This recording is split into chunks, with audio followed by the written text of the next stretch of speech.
It's a minute, right? We're sitting here talking. We're just. I'm like, oh, we're past time. Okay, we're live. What's up, everyone? Welcome Oh, to man. the Home Theater Hub, episode number 39, where we talk all things home theater. So, what's going on, Ike? How are you, sir? Good. We're missing one of our co-pilots, right? Paul, he's running a couple of minutes late, so he'll be joining us. But I'm good. How about you? How things going? Man, I'm gonna have to be honest with you. This week has been a blip for me. So, got a kid starting kindergarten. Um, the school board is just an absolute mess. Uh, so I'm going to put that lightly for you. But yeah, so I'm going to rely on you for home theater updates to this week. Mm. So I hope that you had an opportunity to take a look, but I know you got young kids going to school too. So Yeah, school started back this Tuesday, and then the night before school starts, all the kids, I mean, all three of them decide to fall sick. And I'm like, you guys are kidding me, right? oh wow. Yeah, so it's been that type of week. And I think they had some type of stomach bug, but they're good. They're back in school, so but Well, it's been I'm good. hoping that I'm hoping they're feeling better. Yeah, So they're kids. They bounce back real quick, so that's always good. And if you guys watched our Deep Sea Sound episode, Mr. Jeff Robinson returning, thank you, sir. I'm glad to be here. How, how's everything going on your end? I know we tried to do this a couple weeks back. We had some storms. You had a hurricane. We got, you know, we're determined. Yeah, yeah, I know. We were what 5 minutes away, and then the power went. I was like, nope, not tonight. Yeah, Yeah. yeah. We were literally in the backstage in the green room, just talking, and he's like, a storm's coming through. Just want to let you know that might be out for a little bit. Yeah, Yep. So, but we're glad to have you back on tonight. You know, hopefully we can go ahead and do a tour of your theater here later on. absolutely. So what you got going on over there? Anything besides work? Any home theater news over there? No, just getting ready. My next upgrade is going to be a Strata V. I'm pretty much dial that in as my next upgrade, and or not really an upgrade, I guess, just addition. So just actually using the room a lot right now. A lot of good releases recently. So I've got a little backlog. Trying to probably catch up on a few movies this weekend with my wife as being out of town. There's always movies that she doesn't like want to watch, so I'll probably watch a couple of those. And yeah, just enjoying the room. That's what I love now about it. I'm at that point where I don't think about everything I need to change. There's nothing to really change. So That's awesome. That's a good point to be at. mm-hmm. Yeah, I actually last night, since my son's going to school, he has to wake up early now that we got him in kindergarten. And last night, my wife and I were able, after he went to bed, was able to sit down and watch a movie for the first time in a while. We actually watched a movie called The Menu. Have you guys seen that? Mm-mm. Mm-mm. Man, what a weird movie, but very entertaining. I mean, it was basically. I'm just going to give the synopsis. I'm not going to give any spoilers, but basically, this group of people they pay $1,200 to uh, be boated to an island and experience a 6 or 7 course meal. And it is very intense. The genre is horror, so I'm just going to leave it at that. Mm. But it was a really good movie. It's got you thinking. You know, it gets you Mm. thinking at the end. It's so yeah, it's I enjoyed it. I really enjoyed it. So if you guys haven't seen The Menu, it's definitely worth a pickup. You know, Or is it to go. on Well, I Netflix, picked it up on Disney, Kaleidoscape, or so I'm not Kaleidoscope? sure. Yeah, I'm not Mm. sure where else. But Yeah, with that going by that name, if I saw it, I don't even think I would have clicked on it. The yeah, menu, I probably would have I just can't, ignored it. I can't picture. I know the main actor is an actor who's been around. He's an older gentleman. can't think of his name, but yeah, I know. I've seen it. I've seen it advertised. So, but interesting. It is a horror movie, though. Now I'm intrigued. Let's see if I can pull it up here. So it's $15 for the Blu-ray. So it's not very expensive at all. So let me see if I can share this here. Share screen. There's Mr. Paul. Hey, how is everyone? Good, good, sir. We're just talking about a movie that I watched last night called The Menu. Have you seen that? No, I have not even heard of that. Yeah. Yeah, Is I it remember that new cover. though? Is it a new It's from movie? 2022. Oh. Well, I mean, considering my backlog, that's a new movie. Yeah. It's a So new it got movie. it got an Okay. 88 on Rotten Tomatoes and 7.2 on IMDb. So like I said, I mean, I don't usually care too much about the ratings, but it was a decent movie. It was better than just a rainy day movie. Let's just put it that way. So if you got a chance, go check it out. There's a lot of theories on what actually happens at the end. So after you watch it, come to your own conclusion, and then read about it. About some of the theories and stuff like that. So I like movies like that kind of keep you suspenseful and stuff like that. So, but yeah, it was decent. How about you, Paul? You watch anything this week? I watched the 95 Ghost in the Shell. Oh, one of the originals. Yeah. Nice. So, yeah, Very nice. enjoyable. Yeah, it was good. What did you think of that? Yeah, it's awesome. I like the standalone complex a little more, I guess, maybe just because it has, I don't know, it's longer and more detailed, in depth than this one. Just kind of leaves you hanging at the end, if you've seen it before. But it's good. It's good. I like it. I mean, it's a little nostalgia. So. What's the beer of the day? Oh yeah, The you got it beer covered up. of the day. Well, I usually do because I don't want them getting hot from my steamy Strawberry. hand. Strawberry lager. Is that a Strawberry local? Is that lager. a local brew or what? It's a Beta. I forget where that's located, but it's a super well-known brewery. I don't remember if that's.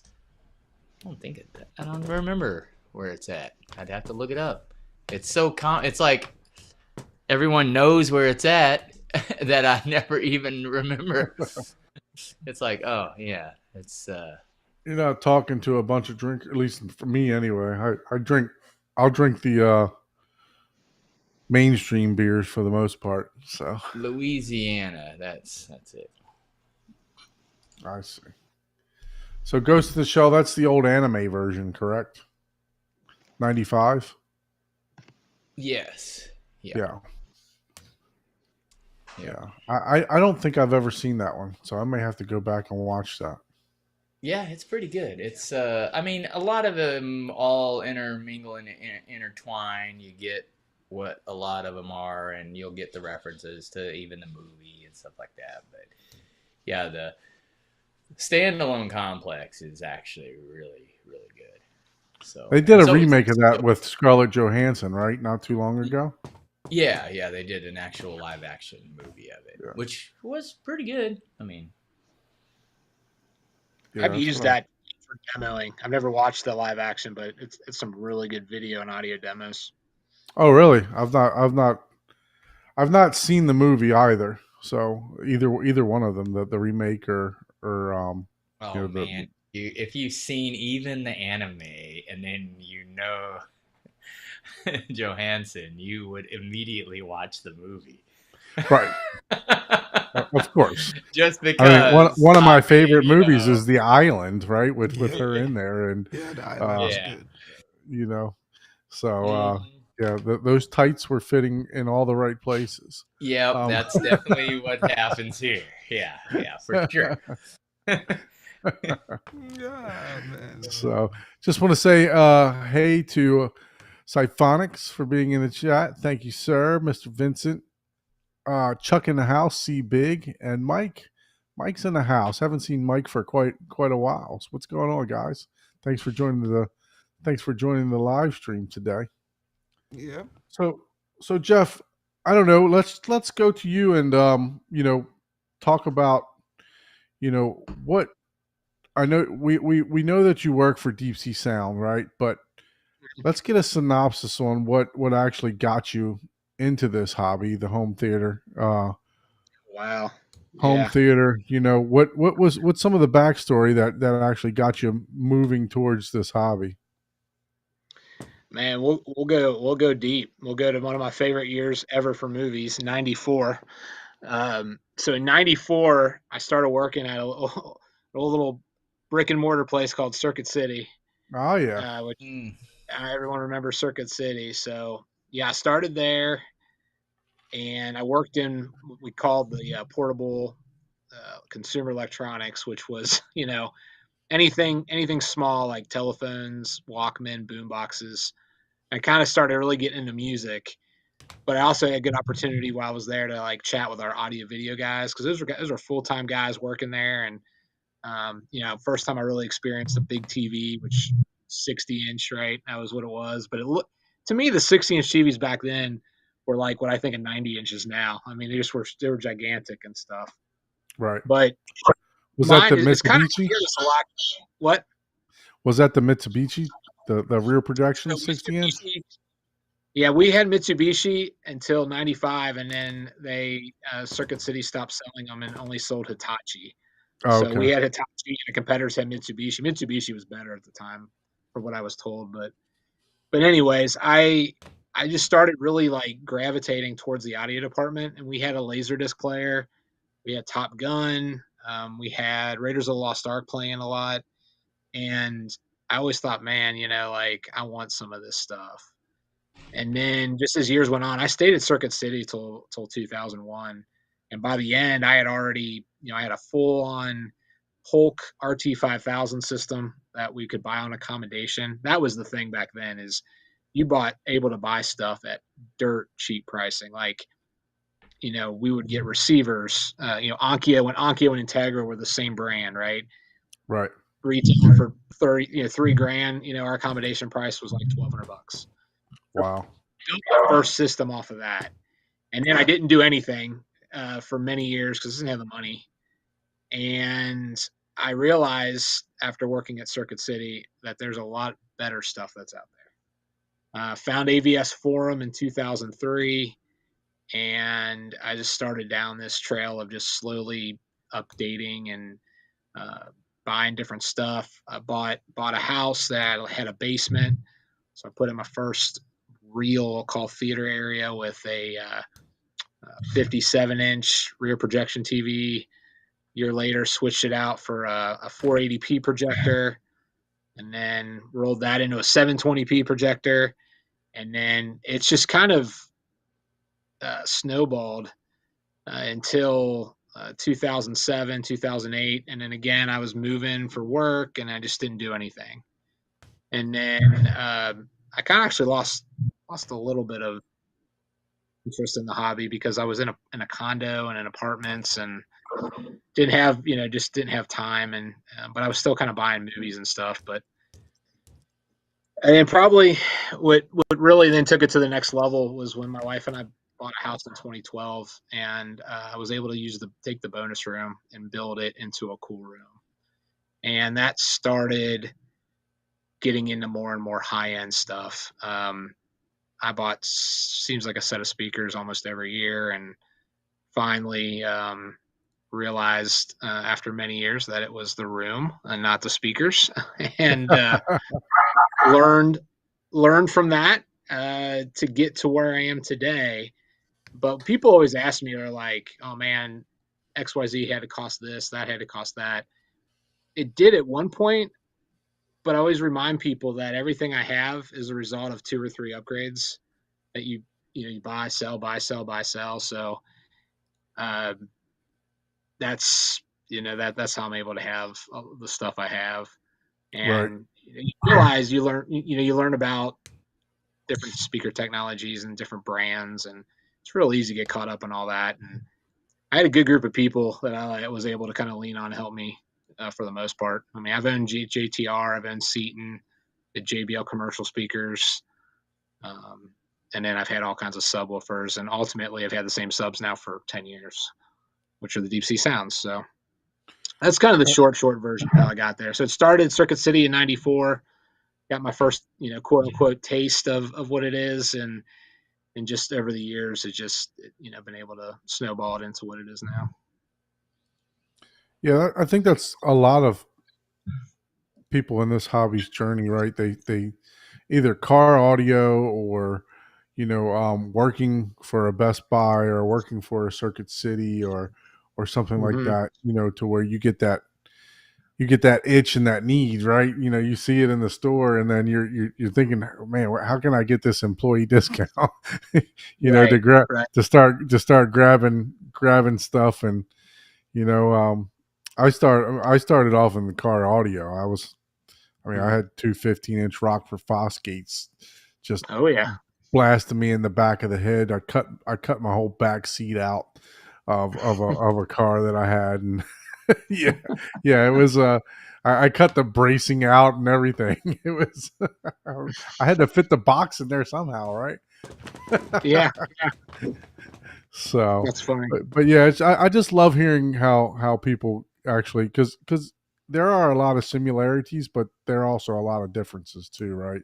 So Right, you right. get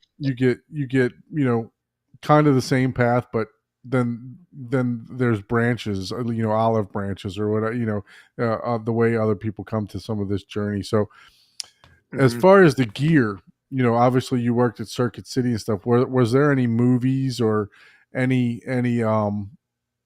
type of going to the movie or anything like that inspired you? Where I lived in Cincinnati, we had until about '98, we really only had like 2 movie theaters that were halfway decent, right? Just remember the old school theaters were for stadium seating. That's all we had. And Right. I just remember not really wasn't really enjoyable. But as soon as we got that stadium seating with that first I don't even know what the sound was. We had SDDS, which was Sony's theater sound, and then DTS was a big thing. I remember Hmm. saying, theater at DTS. I'd say Armageddon, not sorry, Armageddon, Independence Day in '96 at this theater just opened when the White House blows up. I was like, yeah, this is pretty cool. Like, Yeah. I want to experience this at some point.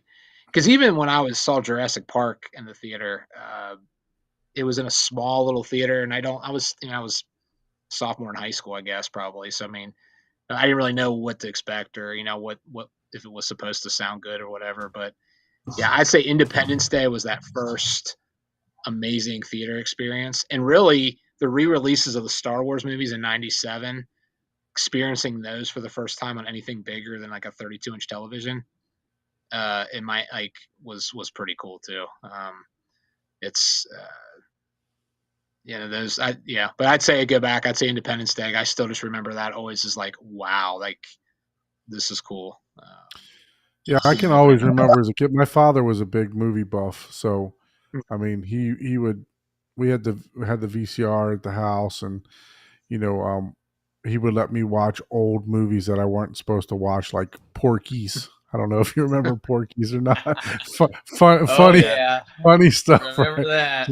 So Fast Times at Richmond High and all that stuff like that. So I can remember that as my home theater experience, right? But it was on a small TV at that time. But um, you Yeah. know, I would say Star Wars, and E.T. E.T. was huge. I must have saw that like 5 or 6 times in the theater. You know, Hmm. So we went and saw, even though that wasn't like a fantastic audio mix, but you know, just visually and being on the big screen and being younger child, you know, going to see a screen that large. I've always said that I'm gonna have something like this in my house one day, right? No jokes, Paul. One day when I'm 98, right?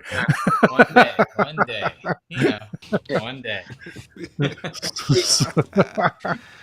Oh, man. That it just writes itself. I was just like, one day when you grow up, you'll Yeah, one you'll day have when a I grow up. theater. Yeah. So, but The one I'm hoping to actually have some time. I do have a baby shower to go to, uh, Labor Day weekend, but I'm hoping to have a little bit of time that weekend to hopefully get some mud up on the wall and start doing some sanding. So, Yeah. Yeah. but I'm kind of I was talking to, who was I talking to the other day? I think it might have been Paul. I'm having Paul or Ike, one of you guys. I'm having like writer's block, right? Because I want it to look I want the aesthetics to look good. So I'm still trying to figure my color palette out, right? What I actually want to do. I know what the design is, but I'm trying to figure out the whole color palette. I guess just doing it all black is the easy thing, right? So Well, gray That's what is I have. actually, I think gray is the easiest to paint over. So if you do black, it's going to be so hard to change. Well, there's So, several. You can do black, right? There's zero reflections, right? right. But then you have to do your masking. But you can also do that gray that matches like the bars, so the bars still disappear. Yeah.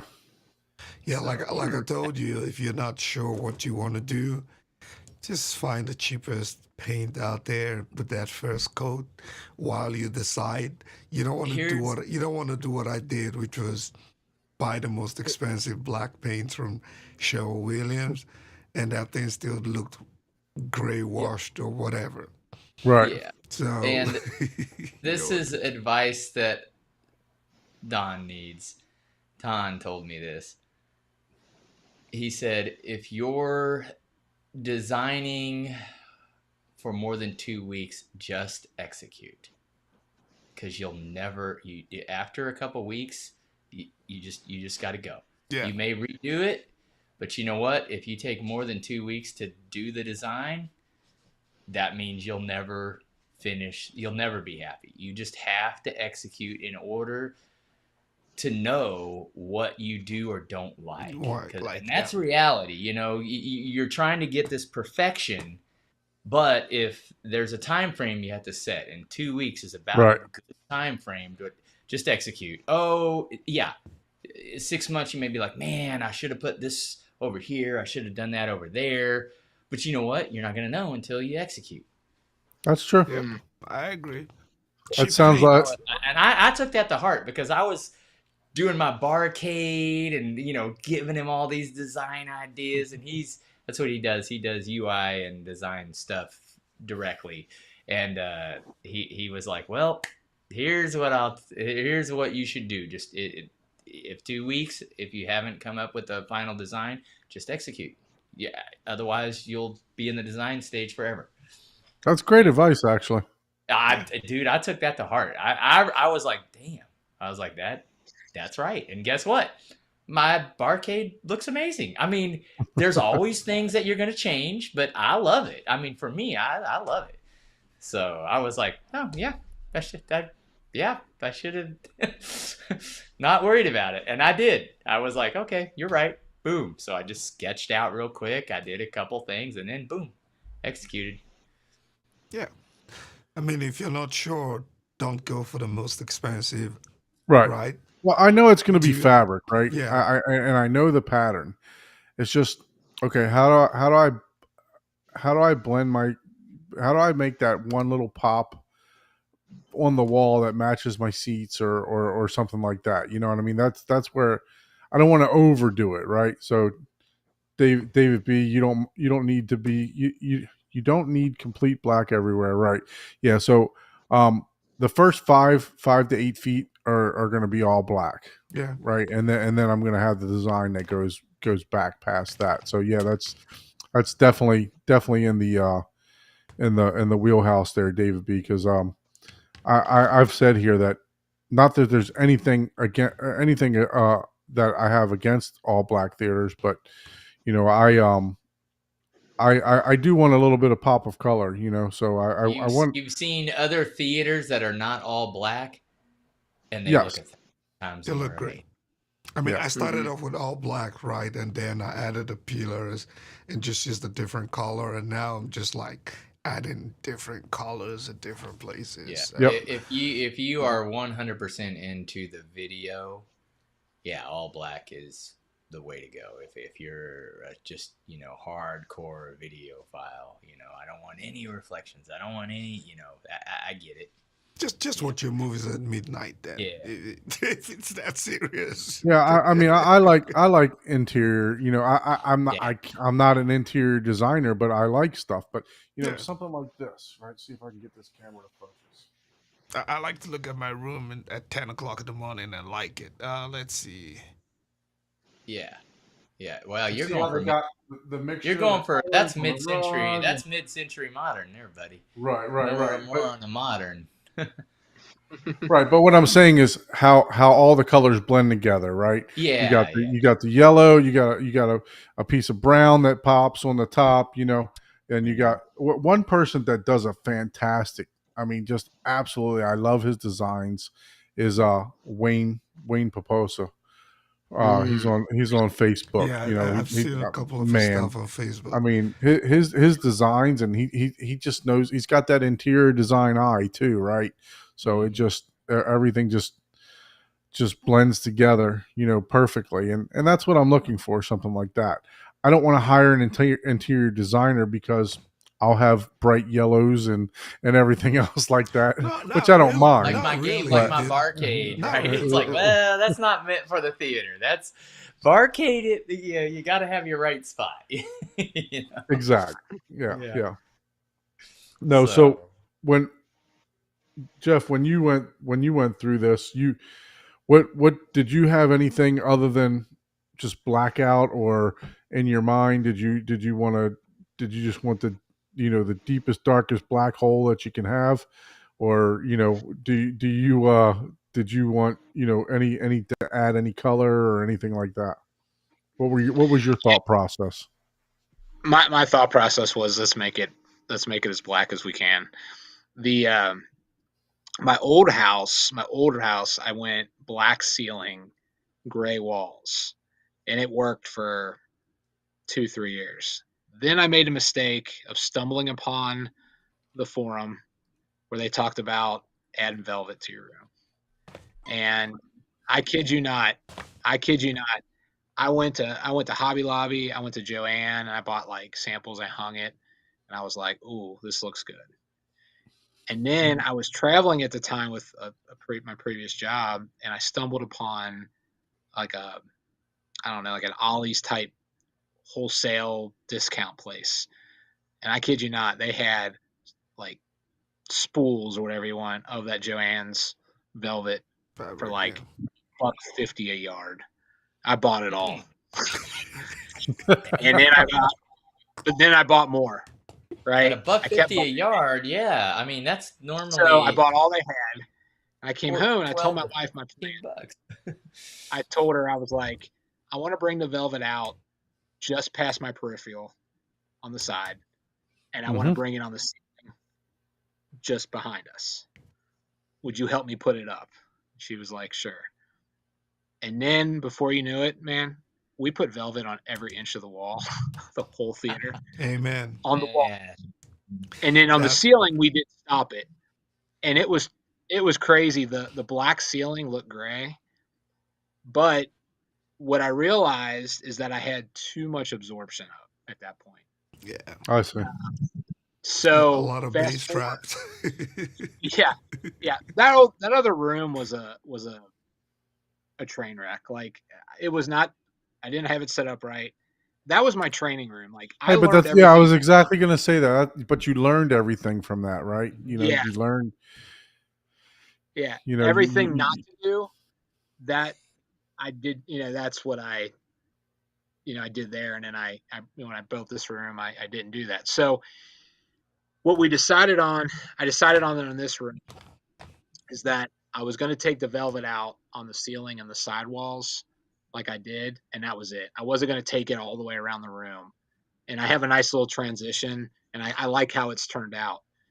The thing that happened though is my niece was working at Joann's at the time, and she got a discount. So I said, "Hey, can you order all this velvet?" She's like, "Sure." And she ordered it. Well, what happened was they had to ship it from like 3 different stores. they thought you went back to the 70s, right? When, Yeah, when you're yeah. Like, would you like some shag carpet with that?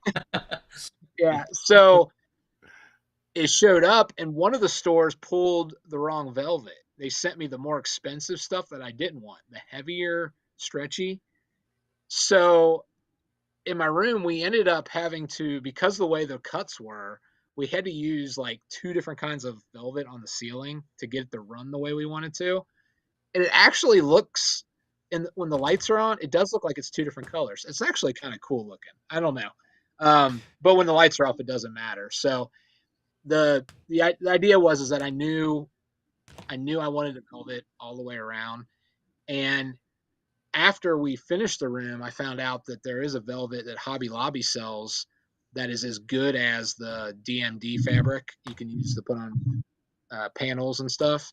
okay. I would have used it for my front panels, but I already had them fabric wrapped. And truth be told, when the lights are out, they disappear like the velvet does. And then my first 2 treatments are I was kind of looking at it when I said it. My first 2 treatments are diffusers, and they have the fabric on them too. And like right now, as I'm staring at it, even though I know it's black, it looks as gray as can be.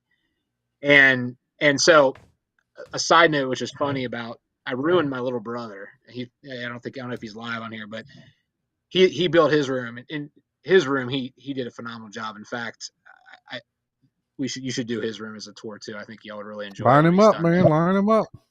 We will. You'll, especially how when you see when you see his room and knowing he built every inch of it, that's the most impressive part. But I digress. So he comes down and he loves his room, and I give him crap all the time about his carpet. His carpet is like, to me, is hideous, and I'll tell him that because it's like it's so noisy and loud. And I'm like, dude, got this beautiful room, but he loves it, and again, that's all that counts. So anyway, so he comes down and we're watching a movie, and he's like, holy crap, this velvet does like take away all the light. So since then, he has gone on the velvet kick. He's got velvet on the sidewall and stuff. So Look, I yeah, went down to velvet. In my garage, I still have Tricon black paint. I still have the blackest ones from Home Depot. Like, I invested in so much black paint, and those things just turn gray when put beside. And the irony is, I only got some, maybe I struck gold, but I got some cheap velvet cottons from Amazon. So I didn't even really go the expensive route. And still, those Tricon black paints and everything, and it doesn't even match. It makes no sense. Like, it's like I should have just done that from the get go and saved my money. Yeah. So And I then- learned about velvet. There's this guy that has a YouTube channel. His name's Jonathan Lindholm. He doesn't really produce a lot of video. Well, I haven't seen a lot of videos in quite some time, but 5 years ago, I'm looking at his YouTube channel right now on my phone. 5 years ago, he wrapped his whole room in velvet. The whole entire room, floor to ceiling, everywhere. He was stapling it with, and the thing about it was funny because he was stapling it with silver staples, right? So you can see some of the staples. But he's one of the original guys that had JTR. He built a platform. Yeah. He built a platform right behind his seats, so high that one of the 4000s could fit underneath of it. He ordered 3 4000s at one time. Oh, I think I've seen that video where the guy put it like inside the seat, right? Yeah. I've seen that video. Okay. So yeah, he's the one who introduced the black velvet to me, about blacking out the whole entire room and everything else like that. And very interesting to watch because I pressed the play button by accident. He switched from 16 by 9 screen to a 240 and then back to 16 by 9. So he was all over the place like within a couple months. But that's when we started seeing some of the variable aspect ratios, right? So he went back to the 16 by 9 because he wanted to see the full gamut. So it was a pretty interesting journey. But yeah, the Black Velvet, I've known about that for quite some time, and I sold one of my guy. I think I've told this story before. I sold uh, somebody as a PD, and at the same time they got the Sony 6000. I think was the model number at the time, and he had an old Panasonic, and not that the Panasonic wasn't good, but I mean it just wasn't as bright as the Sony. And when he bought it, he bought the Zapiti. He's like, man, this thing is causing my picture to be bad. And, so he went through and messed up all the settings. I mean, to where he wasn't getting the picture and all kind of stuff like that. So we had to do a full factory reset on that thing and just to get everything back because he had messed with the settings so much that we couldn't get it to work. So just had to do a full factory reset on it. And then he started sending me pictures once we got it working again. He's like, you see this? You see this? This is just bad. I'm going to send this projector back. I'm just going to give you this Zapiti back. And I said, man, look, you just got too much brightness. It's shining on your ceiling. It's shining all over your walls. That's why it's flashing back to your screen and washing your color and everything else out. I said, you got to get some velvet and put it up. My wife's never going to let me do that, But I said, look, when she's not home one day, just put it up there. Just take some thumbtacks and just put it up there on the ceiling and see what it actually looks like. And damn if he didn't do it. He was like, oh my God, I love this projector now. It's so great, So yeah, it's amazing. It's amazing what you can do if you get those reflections off of your screen. It's amazing what actually can happen. Yeah, and the thing about it was like I would never have been able to do all this. I would have lost my mind and ripped it off the wall. But my wife was up there on the ladder, like pulling and stretching and hitting it with the staple gun and pulling and stretching. I was impatient. I'm like, let's just pull it down and hit it with two staples. Like, no, and stuff. So she was all like contorting her body to get, cutting it around the ceiling speakers and stuff. And oh man, but I don't think she loves it, but she knew I liked it, so she helped me with it, which was really cool. That's And I awesome was going to that, touch, yeah, and I was going to touch on, you talk about the staples. I had the same problem in my other room, and I was able to black over them. I haven't done that on all the staples, but it does kind of feel like I have a star ceiling now. So when it's in some scenes, but for the most part, you don't see them. But to go along with the velvet too, I went with this like the blackest carpet I could find. That in itself was a challenge. So we went and looked at all these different carpet samples, and then finally I found somebody on the forum who mentioned they showed a picture of it. I don't remember what the brand was. I went to our carpet guy because we're getting all kinds of flooring and stuff from the company. The guy's like, "Yeah, I can order that, but here's the price." And I was like, "Holy crap!" I was like, well, I guess I really want the carpet. So, I mean, it was this 13 by 20. I guess 13 by 20 is the roughly 22, I guess, with the equipment room. I felt like it cost us as much to carpet this than it did to carpet 3 other rooms total. Wow. I'll tell you what, the carpet is a pain in the butt to keep clean. You look at it the wrong way, it gets sometimes. Like I vacuum it every week. I was gonna say you vacuum every day, right? You have like 4 of those, dust collectors or HEPA filters in each. One in each corner on, just to keep the dust from hitting the floor. Yeah, I Yeah, went and looked at exactly. carpet probably 2 years ago just to go look around, and like you said, it was not cheap to get something plush and nice. hmm What I was looking at with like a pattern in it. I almost kind of wanted like almost like a wood grain pattern, but on a darker carpet. And man, it was. I think they were talking like $8,000 to do my room. Uh, I think Just the trick is to get a good one, but get the thickest underlays that you can get, right? Because that's something people forget. Those underlays the that they padding. put, Yeah. yeah, the paddings, they make a difference. Complete, like hmm in my office Well, and comfort the too, right? theater, I have the same carpet, but they use the thicker underlay in the theater than in the office. And it's the same carpet, but when you step on it, it's like night and day, man. Oh, really? hmm That's crazy. Yeah, because that's the thing, that's the real thing you're stepping on is that underlay that Right. gives you that pressure and that plush feeling of when you're stepping on it. Yeah, keep Yeah. Yeah. an eye for that. And I don't wear shoes in the house either. So, Yeah, I mean, I do, but for the most part, like my wife, she'll walk around with flip flops and stuff on, in the house, on the tile and all that stuff. But I don't wear shoes, in the when I'm in the house. So as soon as I come in, I just take my shoes, take my socks off, and you know, so I can definitely feel the difference in the carpet. Yeah, Paul's got his Crocs on in the house. Oh, those aren't Crocs, dude. I don't do Crocs, bro. That's a Uh, different logo. Looks like okay.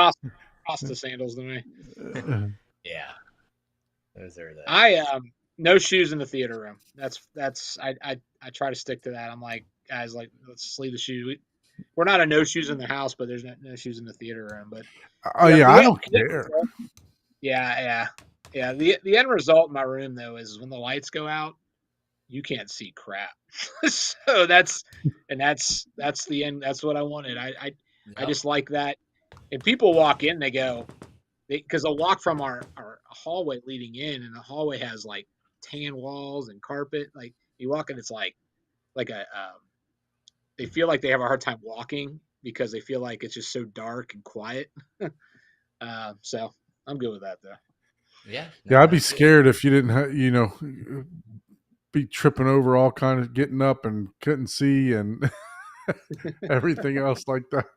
So Well, Yeah. I always, if you're gonna do all black, you should at least have some really good accent light for when the movie's not playing. actually Yeah, playing. So you can either walk I like that around, idea. popcorn, But yeah, like I said, if you're a video file, yeah, all black. That's what you got to do. That's just the hmm answer. Sorry, but I mean, Yeah. I'm not that particular in my case. Mine's in my living room though, so it's hmm if I had a dedicated space, I probably would do like the first couple feet, but I am always doing parties when I'm watching movies too. So I mean, if you're yeah, watching a movie, hmm yeah, it's like yeah. And it depends on what you like to do with the room outside of watching yeah, movies, right? If it's hmm like a family get together, or you like to just sit there and hang out, then you probably don't want it all blacked out at 10 o'clock in the right, morning, right?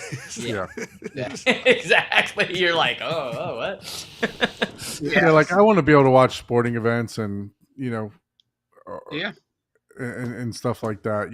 To where Mm, you can still have a conversation, looking at people and stuff like that. So I do want it to kind of be like a gathering point because I don't want it to be one of these theaters that don't get used right once a week or once a month or something like that. I got friends that say, yeah, I used the theater for the first time in like 3 months the other day, right? So once it is done, it's definitely going to get put to use, right? So Yeah. Yeah, I agree. And and I think that is important because our old house I mean I hardly ever use that theater, and that was the thing, and rightfully so. Where my wife's like, why do we keep spending all this money on this and we're not using it? And I was like, it's a great point, super great point. And I try to there's some weeks we don't make it up, like if because usually it's the weekends, right? Friday, Saturday, and I'm yeah, cool with that. But there's some weeks life gets in the way, you're not home or whatever. But I mean, the amount of hours I put on the bulb on this projector in the 2 years we've been here is probably more hours I put on the previous projector, the previous house in 5 years. I mean, Yeah. I don't even have that many hours on this, on the bulb on my projector, anyways. But it's and that's the thing. It's like, my brother wanted a room that had some color and he could do more in it and stuff, and that's just the cool thing about it, man. It's like you just build the way you want, Yep. and I wanted, like I said, this room looks the same at 6 o'clock in the morning and it does at midnight. And that's how that's true. I mean, it's like I lose track of time, and It's like a casino, right? They don't hang clocks. yeah. But yeah, the pulse point, like the lighting was something that I did. That's the only thing I didn't do well enough. I didn't plan enough lighting. I was too worried. I had a hard time coordinating with our electrician and then planning the room out with that. I was too worried if I had too many lights, I was not going to get my speakers where I wanted. So the lights came in after the speakers went in. And I as it agree turns with out, yeah, I could have added another row or two of can lights. Someday I may do something different up here with the lighting because it is pretty dark. I would do just all LED Yeah, nowadays. just throw some Everything's LEDs so up now. cheap and 12 volt Good and point. and that's enough to light up a whole house with, Yeah. just minimal power. Yeah, We're just put talking them like on Yeah, the you don't smart. even need to Yeah, get an you could just put electrician them for on a that. smart plug. yeah. You put them on a All smart 12 plug, volt. and you Yeah. can turn them on with, any of Either the go with the ladies. Philips Hue or the Govee system, and man, Yep. you can do. I literally just I say the hey phone Whoever, yeah. person, and then I say barcade on, and the lights Cool. turn on, all the arcade systems turn on. I say theater room on, and it turns on the Apple TV. Now I haven't wrote any scripts to do like NVIDIA Shield or Zadoo, but I'll show you my background. I was just showing this to Don. That's what my background looks like. It's all LEDs. Yeah. That's cool. Yeah. So yeah, it's all on a smart plug, so you can just use the A or the S word, and I'm waiting for Yeah. somebody to come up with the F word, man. That won't be much better. I was gonna say ASS word. To turn on your lights. Yeah, I'm gonna dive into the what is that WLED? I'm gonna dive into that world, because I already ran the 5-wire and all that stuff. I didn't run plugs on the sidewalls and everything else like that. So I'd have to have my electrician come back out and all that to be able to. So I'm gonna have to run the separate power supplies, and you can either use 3 or 5-wire and maybe do some power injection into some of the the longer LED strips. But I mean, it's definitely doable. Do Cat 5 like PoE, power over Ethernet LED stuff now. Yeah, that's true. Look, let's just wait for him to complete the base home theater, right? Don't even add any complicated ideas. Yeah, we gotta wait for walls before we start talking about Walls are up. There are walls. There's 3 pieces of drywall that left and need to be hung in. There's walls. There's walls, like I actually told my wife I was going to come home and do those today. But I want to set the camera up to prove that all the drywall is hung, right? So yeah, the drywall is actually up, so that's good. They've been up for some time now. I don't think anyone on the internet believes that, and if you're gonna have to do another tour and show us. At this point, people would be like, "Nah, bro, that's green screen." Yeah. No, my lack of cutting around some of the holes definitely will show you that I was like, you know what? I can just fill that in.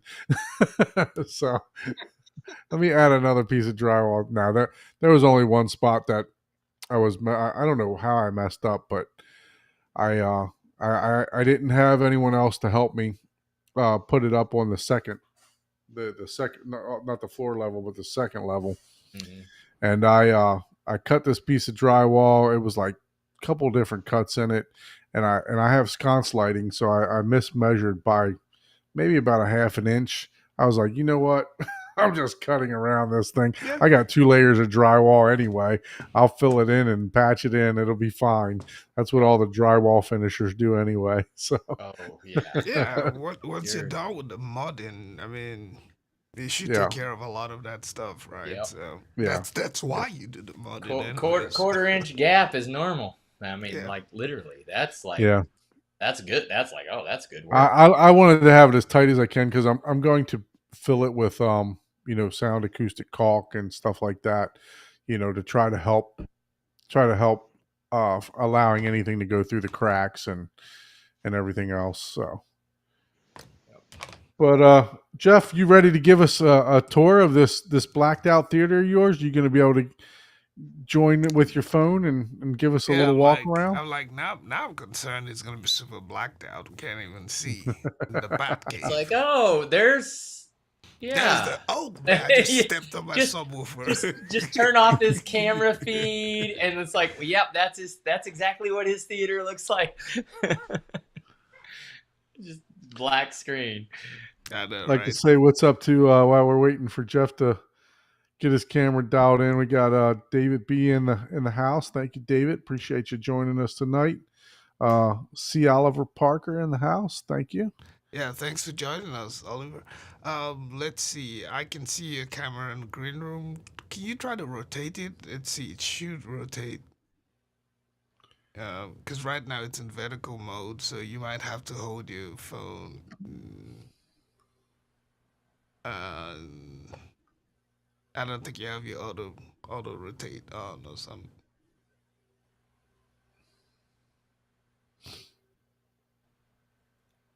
And when you're ready, So, yeah. I can pull it up, but I can So see Paul, what I you're think I'm doing. going to pull the trigger on those drives I spoke about the other day.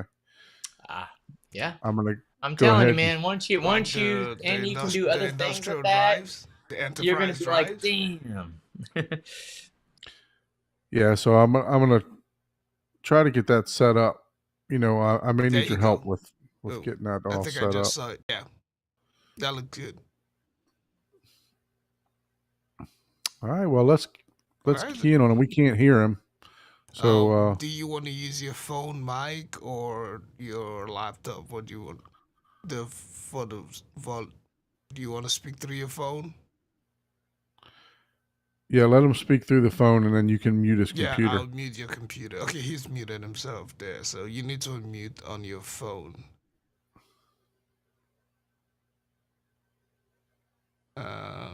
Your phone is still muted.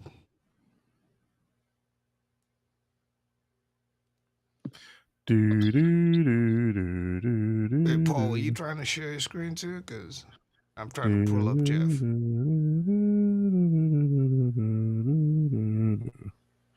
Oh, it looks like Paul was trying to show us something. Let me quickly pull. Can you hear me now? Now we can hear you. Yes. Paul, what are you trying to show us? Oh, Oh, nice. Those are the 3D printed stuff. I need to place an order for some, but Oh okay. shoot! Yeah, I we're- thought I I'm gonna had that switch muted. to That was me. Jeff. Okay, Jeff. We got you now. You want to do a mic check? Oh yeah, that looks good. All right. Can you hear me? Yes, we yes, can. sir. All right. Cool. All right. So I'm going to start us from go out and come on in here. So you can see out here, very bright. And then we walk through the door. It gets nice and quiet. All right. So back of the room, got my Costco couch, cozy Dude, that's couch. the same couch I have. Yeah. You just purchased that, like didn't you? to a T. I have the blue one though, like a Okay. bluish.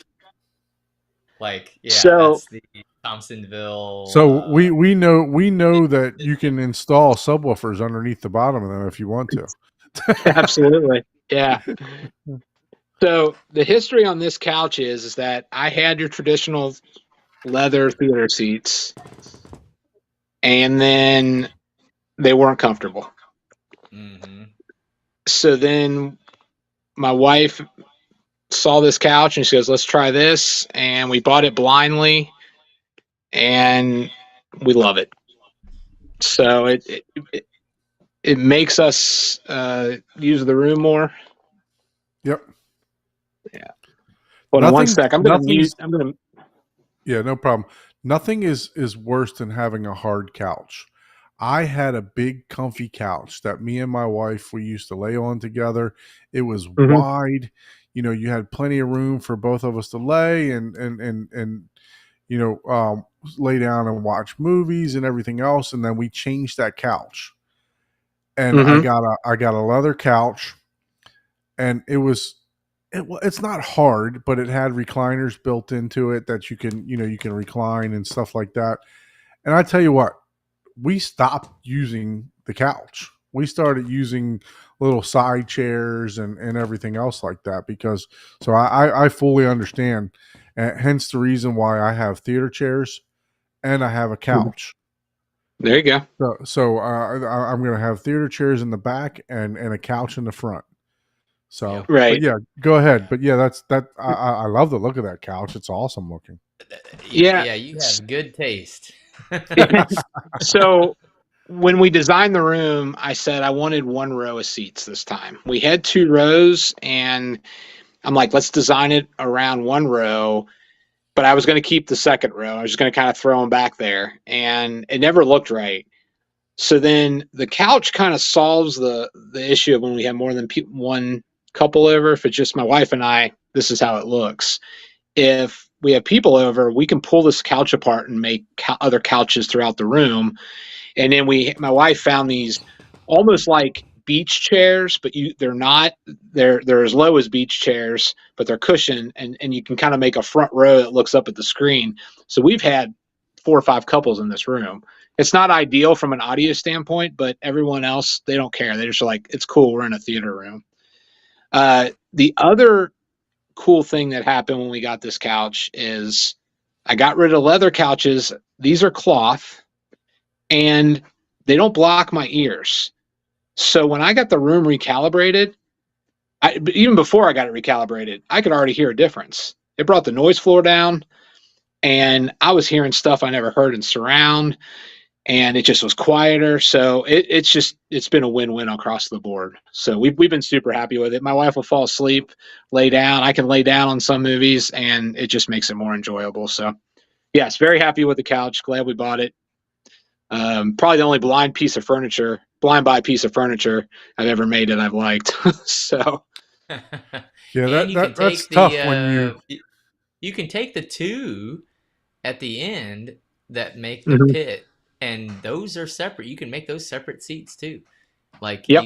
you know, either you can make a second row with just that. Even I bought that specifically for that reason, so I can change either the L on the right or the left, and also you can transform that into literally 5 across and make a 15-foot wide. And that's what I do, or that's why I got that couch. So hey, if I'm doing tours or whatever, I can literally have 5 seats left to right. Mm-hmm. So pop up that comment from Rob Johnson. Take out the middle cushion, put a kegger in there, and make it a party couch. I like that idea. The goal And is you to know finish what? the That movie, middle not is fall a asleep. storage. The middle is a storage unit, so he might already Yeah. have it. Yeah. So here we go. Here's his kegger. No, it's all the blankets. See, Yeah. future home of a subwoofer, right? Mhm. All right, so you can kind of see on the side here, the velvet transitions into the very black paint but it's not black paint. it's I mean, it is black paint, but it looks very gray. Right. So up front, okay, I And I have got a your 150. pictures, so we can go over your pictures after we're done with the, so we can Perfect. see what it looks like. Awesome. So yeah, so that's 115-inch wide Seymour 2:3:5 ratio, the XD material, so like the 1.1 gain roughly. And I like it at this seating distance. It's almost at the like almost too close, but the only time I see any kind of, I would say sparkle is like really, really, really bright scenes. I think if I ever upgrade to like an NZ800 or any future laser projector that has a lot more lumens, I could see myself swapping material out for the the 1.0 or 0.8 gain that they recommend for this distance. But right now, I just need. I think the Enlighter or Igniter or whatever they have. I believe that's a what little it bit is. finer weave, yeah. Yeah, and I think for now I really need the extra gain, just with the HDR and everything. So, and then left and right speakers are behind these corner columns. And then behind the screen, as you'll see in pictures a little while, I've got the dual Mariana 24s and then the center speaker. And you kind of come around the corner. I've got a diffusion panel. You actually can't see them. It's kind of funny. There we go. Two black velvet wrapped absorption panels. And then this right here is those. Those are 4-inch panels. 4-inch panels. And do you have them like raised off the wall, or are they just on the wall, or do you have like a framing that pushes them off the wall a little bit? They're off the wall a little bit, and then the insulation is even pushed up a little bit. So they have about at least a 1-inch gap, maybe 2-inch gap between them. Okay. Now so you're getting the benefit of like a 6-inch panel there. Then that's nice. Yeah, and those are I believe I did not build it. I think those were old GIKs that I threw velvet over them. And then the diffusion panel is a 2-inch, and then it hangs off a little bit, so it's almost flush, which works well. The Chad who calibrated. So the first panel that looks a little gray. Yeah. That one is that one's absorption or diffusion? That's diffusion. Okay. Yep. So diffusion on the first reflection point, and then I have 2 absorption. Then the panel that's on to the right of my absorption is a faux panel, and my right surround speaker is behind there. Okay. I just wanted to hide it. It's an in-wall, the Monoprice 365 in-wall. That's the same one I have. Oh, that's the same ones you have? Yeah. Yeah. Those are the same ones I have. So okay. So my little brother's room, he has 9 of those for his bed layer speaker. He went with 9 of them. I have 9 of them too. Now I feel like I need to meet your brother. Yeah, you guys are best friends. Yeah, we got to get him on the show. I have 9 of them too. and so originally I was gonna go with Triad silver and walls, just because I had the Triad golds, and 2 things stopped me. Number one, when I got in here and started measuring where the speakers needed to go, I couldn't quite get them where they needed to be with the Triads, because the Triads, you have to kind of frame them in between studs. Right. And I needed a more traditional in-wall that you could just plop in the drywall. So that was one reason. And the other reason was the budget got real tight towards the end because of other parts of the house. And because my brother had bought all of his Monoprice speakers, I don't know if he had given me a code or if they were just on sale, but I ended up getting these for like $250 each, $275 or something. It was a crazy sale. So I bought 4 of those and said, well, they should blend well with the Triads. Turns out they're an amazing surround speaker, as well as a front speaker, but they do fine with the Triad. Like, I don't feel like I'm missing much across there. So, and then we got one more. That's a diffusion panel as well. Same one as the first reflection point. And then we're going to get to where you see my horrible DIY skills and why my room is, I'm proud of it because I know I did the work, even though it's never going to win any awards. My little door panel there that I custom built to go on my door, that's all absorption. That's probably the very first panel I ever built, but I'm proud of it. And then I have that right there is another faux panel with another 365 in wall behind it. And then I go absorption, which I know we're getting a little dark. And then let me turn this light on in here. It'll help a little bit. And then absorption, the back surround, and then I have diffusion, and then side surround, and then I mirror basically the panels on either side. And you can kind of see that velvet transition there. So let's talk about your choice of treatments and stuff here. Yeah. Did you have anybody help you design where you're going to put them, or is this something that you did measurements and put them in, or was it just I'm going to put them here because they aesthetically look good? Great question. So Home Theater Gurus, Stephen Smith, he designed this room for me. I've known him for a really long time through the forums, and he was an absolutely awesome guy to work with. I mean, he walked me through the build out, and is the one who highly suggested I go to Triad speakers.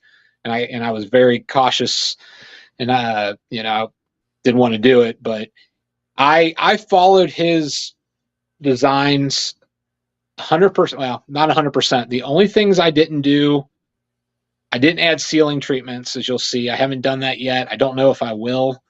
And then he recommended in the faux panels where the surround speakers are, he had designed it to where I would fill them with absorption or insulation around everywhere but where the speaker was. And I just got really lazy and decided, nah, I'm not going to do that. But everything else is exactly where he recommended putting the panels based on the speakers I had. And that was the cool thing about it. He wasn't out to sell me anything but a room design. He would work with whatever I had. He just suggested, hey, with a room like this, he goes, man, you really ought to try those triads. I think you'll like them. And I did. So, but yeah, I reached out to him a while ago. I've chatted to him several times before also to see if he'd like to come on the show, promote his business. But he says he's extremely busy. I know he was building that house and building his theater and everything else like that. But yeah, I mean, I've heard a number of people talk about his designs and everything else that they're just phenomenal setups. So, it is, and the thing about what I liked about him is he gave you directions on how to build your own panels. It wasn't like, okay, you have to buy store made panels, which for a lot of people, had I had the money and had the budget, I would have bought all the panels already built because I know they would look better than the ones I made. But if I didn't, then he gave me, how to do it, like telling me to go down the street to the HVAC company and buy ductboard in bulk and cut my own pieces out instead of buying them already cut off of Amazon and just all that kind of stuff. And just a good guy, he knows his stuff too. And a lot of times he kind of ruffles, not a lot of times, he has ruffled feathers before because, he'll have the data to back something up and people will like argue with him about it and stuff. But I always thought I think it's kind of funny, but yeah, I enjoy his content. He does, especially for DIYers and everything else like that. I mean, just, and it, his room designs, they're, for what he does, they're fairly inexpensive. I mean, he gives you a full workup on them too. You know, so you get designs, you get where the place the speakers, it's got where the sound patterns and all that stuff's going. So it's, he told me he was busy before, so he hadn't been on the show. But I mean, if you guys do need, to have someone help you with your theater design, definitely would recommend him. and also the gentleman that I spoke to. I think him and Wayne Paposa. They're very good friends. Wayne's overseas, but he does design a lot of theaters over here in the U.S. too. So, Yeah, him and Wayne are real close. That's for sure. yeah. And then as far as my ceiling speakers go, let's see if I can get a good picture of the light there. These are the RSL 34E, if I'm saying it right, which seem to be a popular choice for matching Triad speakers, and a heck of a lot cheaper than going with Triad in ceilings. And they have a aimable tweeter, and I have 6 of them in here. Really, do I need 6? I don't really know. I only ran 4 for the first year until I upgraded my processor, and I added them when I added the processor. I added the second or the third set. I guess I hear stuff, but it's not like a blow me away type thing. But Right. on a lot of stuff, but I think they're great speakers. They're a little lower in sensitivity, so calibrating them was a little trickier, but I think they sound pretty good. I bump all my levels up a little bit. So all 3 rooms that I have 2 went of to. those. I have 2 of those, and I'm actually looking to get 4 more, so that I can have a complete set of 3 of them, 6 in the home theater. So they're good. But like you said, so the sensitivity is low. You got to drive them, man. All three theater tours that I did had those RSLs in the in the ceiling. So I did Jonathan, I did Chirpy, and I did Sheldon's theater. All 3 of them had the RSLs in them. Sound great. Sound And fantastic. those things are like $150 a piece for one speaker. Yeah. And I bought 4 of them used from, his name's Chuck, but his screen name is Audio Guy on AVS Forum. And Chuck helped me out years ago. I met him a long time ago when I was getting into like 2012, actually. And he sidebarred me and told me that after he replaced these with his Wisdom speakers, I think is what he has, he goes, man, there wasn't that big of a difference, and for how much more I paid, so it made me feel pretty good. Like, they're good. Yeah. So, all right, and then we have. I can't see very well. Shoot, sorry about that. There is a place up there where the projector comes out, but we'll get a better shot when I go in the closet here. So no problem. But that's the woes of having a blackout theater, trying to get a camera to put the exposure properly. Yeah. So as we walk in here, the door has an absorption panel on it. It's really bad, actually. It's kind of embarrassing, but it's all good. And but the cool thing, real quick about this. So this room I'm in is an old master bedroom. And when my wife and I bought the house, this is her childhood home. We bought it, added on, and completely remodeled every room. This is the room I was going to be able to do the theater room in. So I wasn't able to build from the ground up, but I was able to frame it out to build a nice, rectangle room. So I have 13 wide by 20 deep to this door. And then I guess it's probably another 2-3 feet behind there now, and I'm looking at it. But the cool thing is like where this used to be like the shower and the bathroom and everything. So I was able to frame it, and that was a big win for me because I can get everything where it needs to be. So I framed it out, and this was the smallest door for code that I could put, and it just barely allowed me to get all the speakers in the right spot. So it's not a full door. So it gets a little tricky in here. And also this room doesn't have any treatment, so I got very echoey probably on you. Yeah, you can definitely hear the difference, so I mean, but I mean that's an attribute to what you've done in the room, right?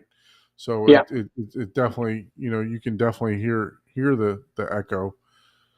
So what do we got up there projecting? Yep. So what I have here is an NX7. I've had it since it came out in 2019. I'm still on my first bulb. Like I had said earlier, I don't know if it was before we went live or not, but I just have not put a lot of hours on this bulb. I probably have about 400 hours on it, which is sad, I know, but 200 plus of that's been in the last 2 years. So I've had zero issues. I've had the best luck with every JVC projector I've ever owned. I've never had to send one back, never had any issues with it.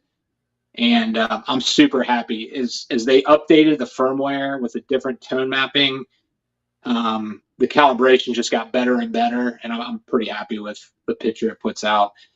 Long term, I'd love to replace it with a laser projector just so I don't have to stress about a bulb. But black levels and everything, I mean, you could really tell the difference between good source material and bad source material with as well as this projector looks. Same guy's calibrated every video source and audio system I've had for the last 20 years, so he does a phenomenal job. This is a work in progress. This closet is not done. What's going to happen sooner than later is when you get down here where the equipment rack is, I'm going to replace this with something that's built to spec, kind of like probably build a shelving system that works better for the equipment. Get the wires ran up across the ceiling and then drop them down. Probably build it more vertical. I don't really want to necessarily buy a true equipment rack because I don't need one for back here. I just need something to hold all this equipment. So this is an old entertainment center. Again, I was on a budget when we moved in. I wanted to get the room done, and no one comes back here. So the other thing is all the electric was run to this wall, because originally I thought I was going to put the equipment here. But I believe my wife was one of many people that made a suggestion, why don't you put it all over here so there's more room to like walk in the room, and it made a lot more sense. So Yeah. at some point, I'm probably going to, with the help of my brother, run this electric to this wall so all the plugs are out of sight. Behind, yeah. Yeah.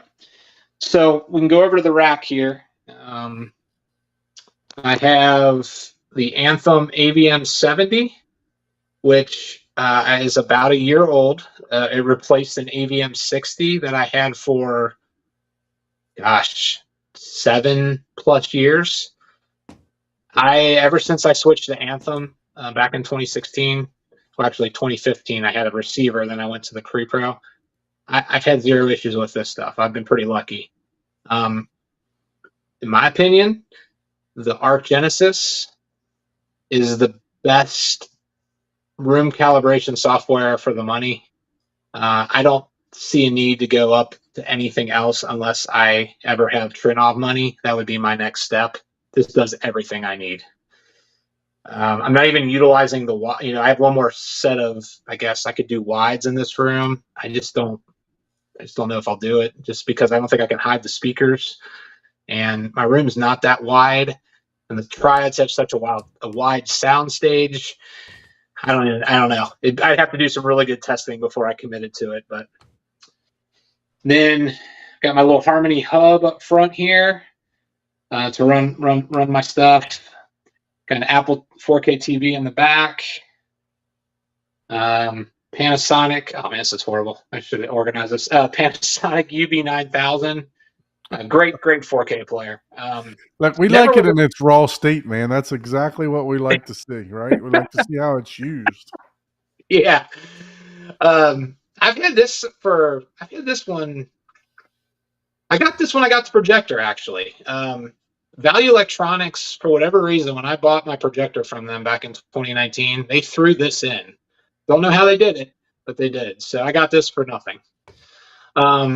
So I don't know if they had any. So that's a UB9000? Yeah, UB9000. Yep. Wow, that's $1,000 projector. I mean, it's more than that now, but back then when the sevens, the NX7s came out, that was $1,000 then. Yeah, it was $999, and that's what he even discounted the projector, which I know he probably wasn't supposed to at the time. So I was like, okay, maybe I can get it for free. You know what? I take it back, Don. I think I got it was $200 because it was $200 for that with a projector, and I was like, I had a UB820, and I was like, okay, sure, why not? Still a steal, you know. So. Yeah. And it's great. It's a tank. It reminded me of my old Oppo player, the BD103. I never got the 4K Oppo, but it just feels like something that's substantial, not a piece of plastic. Yeah, Then definitely. I've got this little Panamax thing. I guess they do the job. It's just a bunch. I just could plug everything into one thing. I don't really know if could tell you a difference of it using it versus not using it, but it's been part of my home theater for 12 years. This exact one, so it's held up pretty well. Then I have a speaker power. This is an SP8000. So two 4,000 or two channels, each with 4,000 watts, powering the Mariana 24s. This is before Deep Sea Sound had their own line of speaker power amps. So this is just like a stock model for them. And this is actually an older model, and it only has XLR. It doesn't even have the RCAs, which the newer versions have. But it gets the job done. Then this is the first of the two Outlaw 5000Xs. I don't know if it's zooming in there. There we go. And these two amps power my side and back surrounds. And then I have two channels left if I ever add wides. So there's the second one. And then this beast right here is the 500 by 3 Class D ATI amp that powers my 3 triads. And I think, this is just my thought. First of all, I tried the 3 triads on a Denon receiver before I hooked this room up, and I was like, they sound okay. I think the secret sauce to the triads is throwing a crap load of power at them, because the dynamics using this amp, and I think it's because of the amount of power they get, just opened those speakers up, and I don't even get the receiver knob anywhere near any kind of volume that's going to distort the speakers. There's no distortion, but this is a beast. I mean, I'll never need another amp. And then we'll go over here. I've got a battery backup that I plug the projector in when we're watching a movie, just in case power goes out. I can get the projector cut off before it will, so the bulb doesn't blow out. And you'll notice everything's unplugged. That is a me thing, because our old house, we had lightning hit. Even though things weren't on, it went through the line and zapped, and I lost a ton of equipment. So I don't watch movies when it storms, and I always unplug everything unless I'm getting ready to watch a movie, so there's no chance of that happening. Hey, living in Tennessee will do that to you, man. Or wherever, Texas too. Once it starts, I go and unplug everything. So your AVR, it's unplugged. Yes, yeah, everything's unplugged because everything plugs into these walls here. Or no, I'm sorry, that's not an AVR. That's a processor. I apologize. But so it stores everything. You don't have to recalibrate. You don't have to do any of that stuff. Or do you have to pull up a memory setting or something like that? No, just turn it on. Everything is stored. Okay. Yeah, it just isn't powered. It's like it's turned off. It just unplugged. So yeah, my entire rack right now is completely unplugged, including my projector. When I want to go watch a movie, I turn that sucker on. Because Texas will do it to you, man. Oh, Florida's the lightning capital of the world, so I mean, yeah, that's true. And then I've got my little iPad here that powers everything off the Harmony Hub, which is great. It gets the job done, so I don't have to go back and forth with remote controls. And then I've got a funny story. So these are all my speaker wires that are coming in, right? And you see this one wire, it looks nothing like the others. That's because when I finally got everything hooked up, hours upon hours of wiring everything, after a week or 2 weeks of building the room out, I ran all my speaker sweeps and I had no sound coming out of my center channel. And it turns out that somewhere during the pull, the center channel wire, something went bad on it. And I had to climbing our attic, and since we ran the speaker wire, we did stuff in the attic, so you couldn't easily get back there. And I mean, it was I've never sweat more in my life. Trying to get that little wire back up there, but I was proud of myself because I never done fishing the wire through by myself and finding it through the insulation. And because I had to crawl across the insulation, I put on a hooded sweatshirt, a mask, pants, socks. But by golly, I got that center channel running again. So thought I'd throw that in. And then lastly in here is all my physical media. And the plan for here is when I build the cabinet, they'll house the equipment. I'm going to build a shelving unit in here so that I can get rid of all these mixed match shelves and kind of have a very clean look. Because even though I'm jumping into Kaleidoscape, I'm still going to collect physical media. I know that. So I have quite a few 4Ks. I'm not like Chris. I don't have 3 or 4 of some movies. I don't collect steelbooks anymore. But I do have quite a few 4Ks and Blu-rays, and I collect, like, I don't know. I mean, I'm a big Jean-Claude Van Damme and Steven Seagal, so I've got a lot of weird actors and movie types I collect.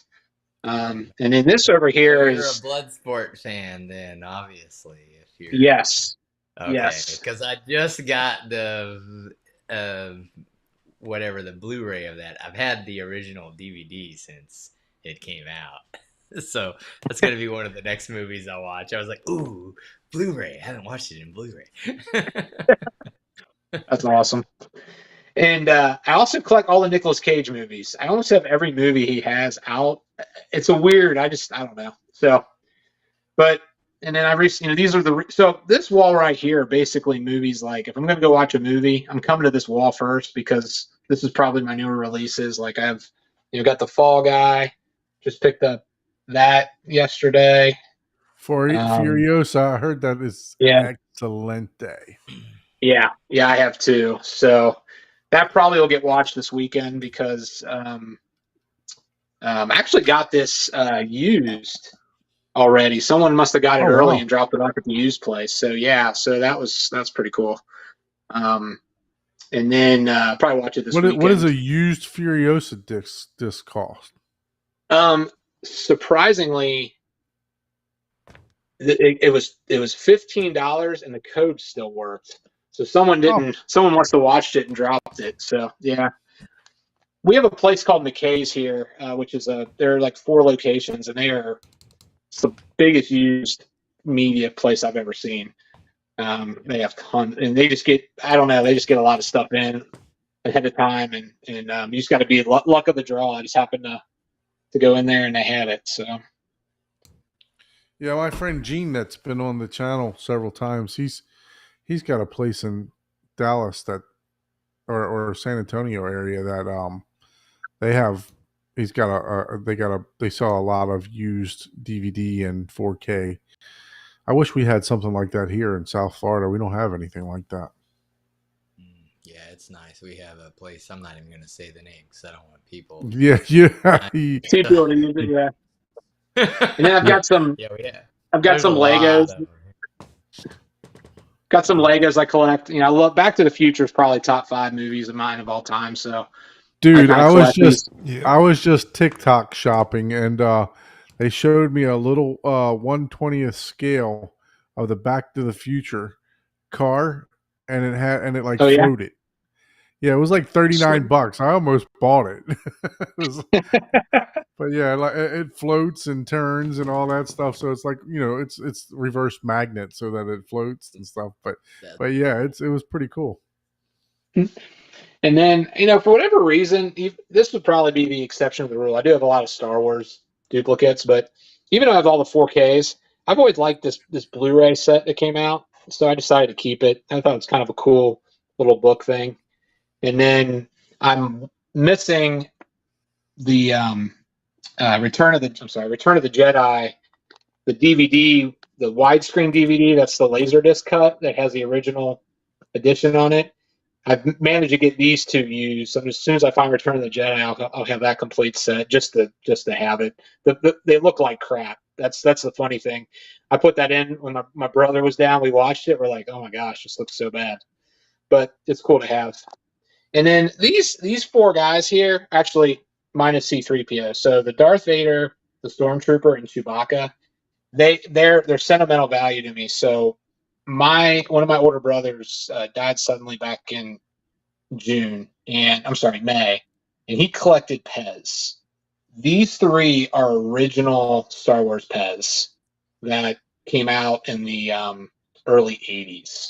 Oh, wow. So they're open. They're not worth as much as you'd think because they're open. But I don't know. When we were taking, he didn't have a whole lot of stuff to keep that was salvageable when we cleaned his place up. But I was like, man, I'm going to keep these guys and put them in my theater room. And then my wife bought the C3PO because we had some other Pez displayed at his funeral. So I'm like, cool, I add that one to it. So anyway, so got a few little things in here, and then just some more movies, really. Some older DVD box sets. I'm not too proud, but I am a huge 90210 fan. So I have that whole box set. Got some Dallas down here. I mean, it's just kind of a hodgepodge of crap. So Hey, man, everybody Yeah, I our love age watched Dallas, 90210 and Yeah. Melrose Place, right? yeah, exactly. Got my Buzz Lightyear here. So yeah, so that's pretty much my little space up here. I'm proud of it. I like So it. what made you And- choose the API amps? Did you have any was that just a good deal that you got? Was that, something that you were searching for? Did you say the Outlaw amps? I thought you had an ATI amp in there. Oh, I do. I'm sorry. I thought you said yes. The ATI amp was. Yeah, I actually had my eye on those for a long time. That was actually recommended to me by two other people in the forum who had Triad speakers. They had used them, and then when I was talking to Chuck, who's the audio guy, he had them powering his platinum speakers, and he just he raved about it. And then I needed a 3-channel amp, and it was just a good buy. It was bought used off of somebody, and I got a great deal on it. And I thought, you know what, I'm going to buy an amp that I don't want to have to second guess. I don't want to. There's a certain company based out of Franklin, Tennessee, begins with the letter E, who sells amps, and I had a couple of those crap out on me, and so I was definitely not buying theirs anymore. And I wanted a Class D amp just because I had heard they do a good job, and I'm not, the noise floor is low and stuff on them. So that's kind of ended up with it. I wouldn't have been able to pay. I wouldn't have bought it if I had to pay retail for it. Right. But I got it for a great price. I don't remember, maybe $2,300, something like that, which I thought was a good deal at the time. So all of your media right now, the way that you consume it is physical media, where you have to get up and actually put it into the drive, or do you, other than like an Apple TV, if you do streaming, right? Mm-hmm. Yep. I don't have. I have not jumped into ripping my movies or anything. So, yep, it's disc or nothing for me. That's for now. And then the Kaleidoscape's going to give me that opportunity to be. What I'm looking at it is that for me, it's an opportunity, number one, to get a movie really early and without having to like buy it on iTunes or whatnot. Like Twisters is a great example. That just came out this Twisters week. is out right now. Yep, I've already got it. It's downloaded. Yeah, like I thought, you know what, I would be watching that right now because I wanted to see it in the theater, and it would have been just as much. So, and then also just the flexibility. There's been a lot of times where I've been like, man, I really want to watch a movie. And I'm like, you know what, I don't have it. I don't want to wait to buy it on Amazon, but I really don't want to stream it. But look, Kaleidoscape has, I could rent it or buy it, and I have it in 10, 15 minutes. So that part of it really intrigues me. Maybe someday I'll get into putting my movies on a hard drive, but for now I do like the touching it and putting it in the player. Yeah, look, I mean, there's nothing wrong with that. I didn't like you have far to travel either, right? So I mean, it's just yeah, really, that's true. it's just right behind the door there. So, but yeah, I'm actually looking at the Kaleidoscape store now, and I mean, they are adding tons and tons of titles. If if you consume your entertainment or your movies on a television that's capable of Dolby Vision, they're Mhm. adding more and more and more movies to just 4K Dolby Vision every single week. So, but yeah, no, like you mentioned, Twisters just came out. Um, and that's only been in the theater for what, 2 or 3 weeks, something like that. Yeah, the So week before Deadpool, I think, is when it came out. So yeah, not long. yeah, not long at all. So I mean, I was excited to see that. I pre-ordered it. I didn't expect for it to come out that quick. I tell you, the one that I waited on the longest was Despicable Me 4. I was like, man, when is this thing coming out? It took like 2 months prior. I pre-ordered it like 2 months ago, and it took like 2 months for that thing to finally come out on. So let me go ahead and share the screen so we can kind of look at your build. You know Yeah, what you did during the build. So cool. um, Yeah, so when it came time to executing this, I originally had asked the contractor to help me build it. Well, the contractor took care of the framing of the cabinet. So I'll start with this. So this is a good example of like kind of getting the idea how the room used to be. So the gentleman in the yellow shirt is in the bathroom, and the house before we remodeled it had a very tiny full bathroom up here that was for two of the two full bedrooms, I should say, and then the master had its own bathroom. So we made a decision to push and extend the full bathroom over a little bit because I didn't need that big of a closet. So that's kind of what this is framing out. When that happened, I already had the room design based on the dimensions and didn't think about that back surround speaker. And I got extremely lucky that I had just enough room to get it where it needed to be. It's an inch, I think it was an inch and a half. We had to shift it, but that was it. So I lucked out there because all these studs were right where I needed to put it. And right. so, anyways, so we got rid of that, and So, then you can kind of see the this frame. room that we're looking at here, is that the closet where you have all your equipment right now, or is this the front Yes, it wall? is.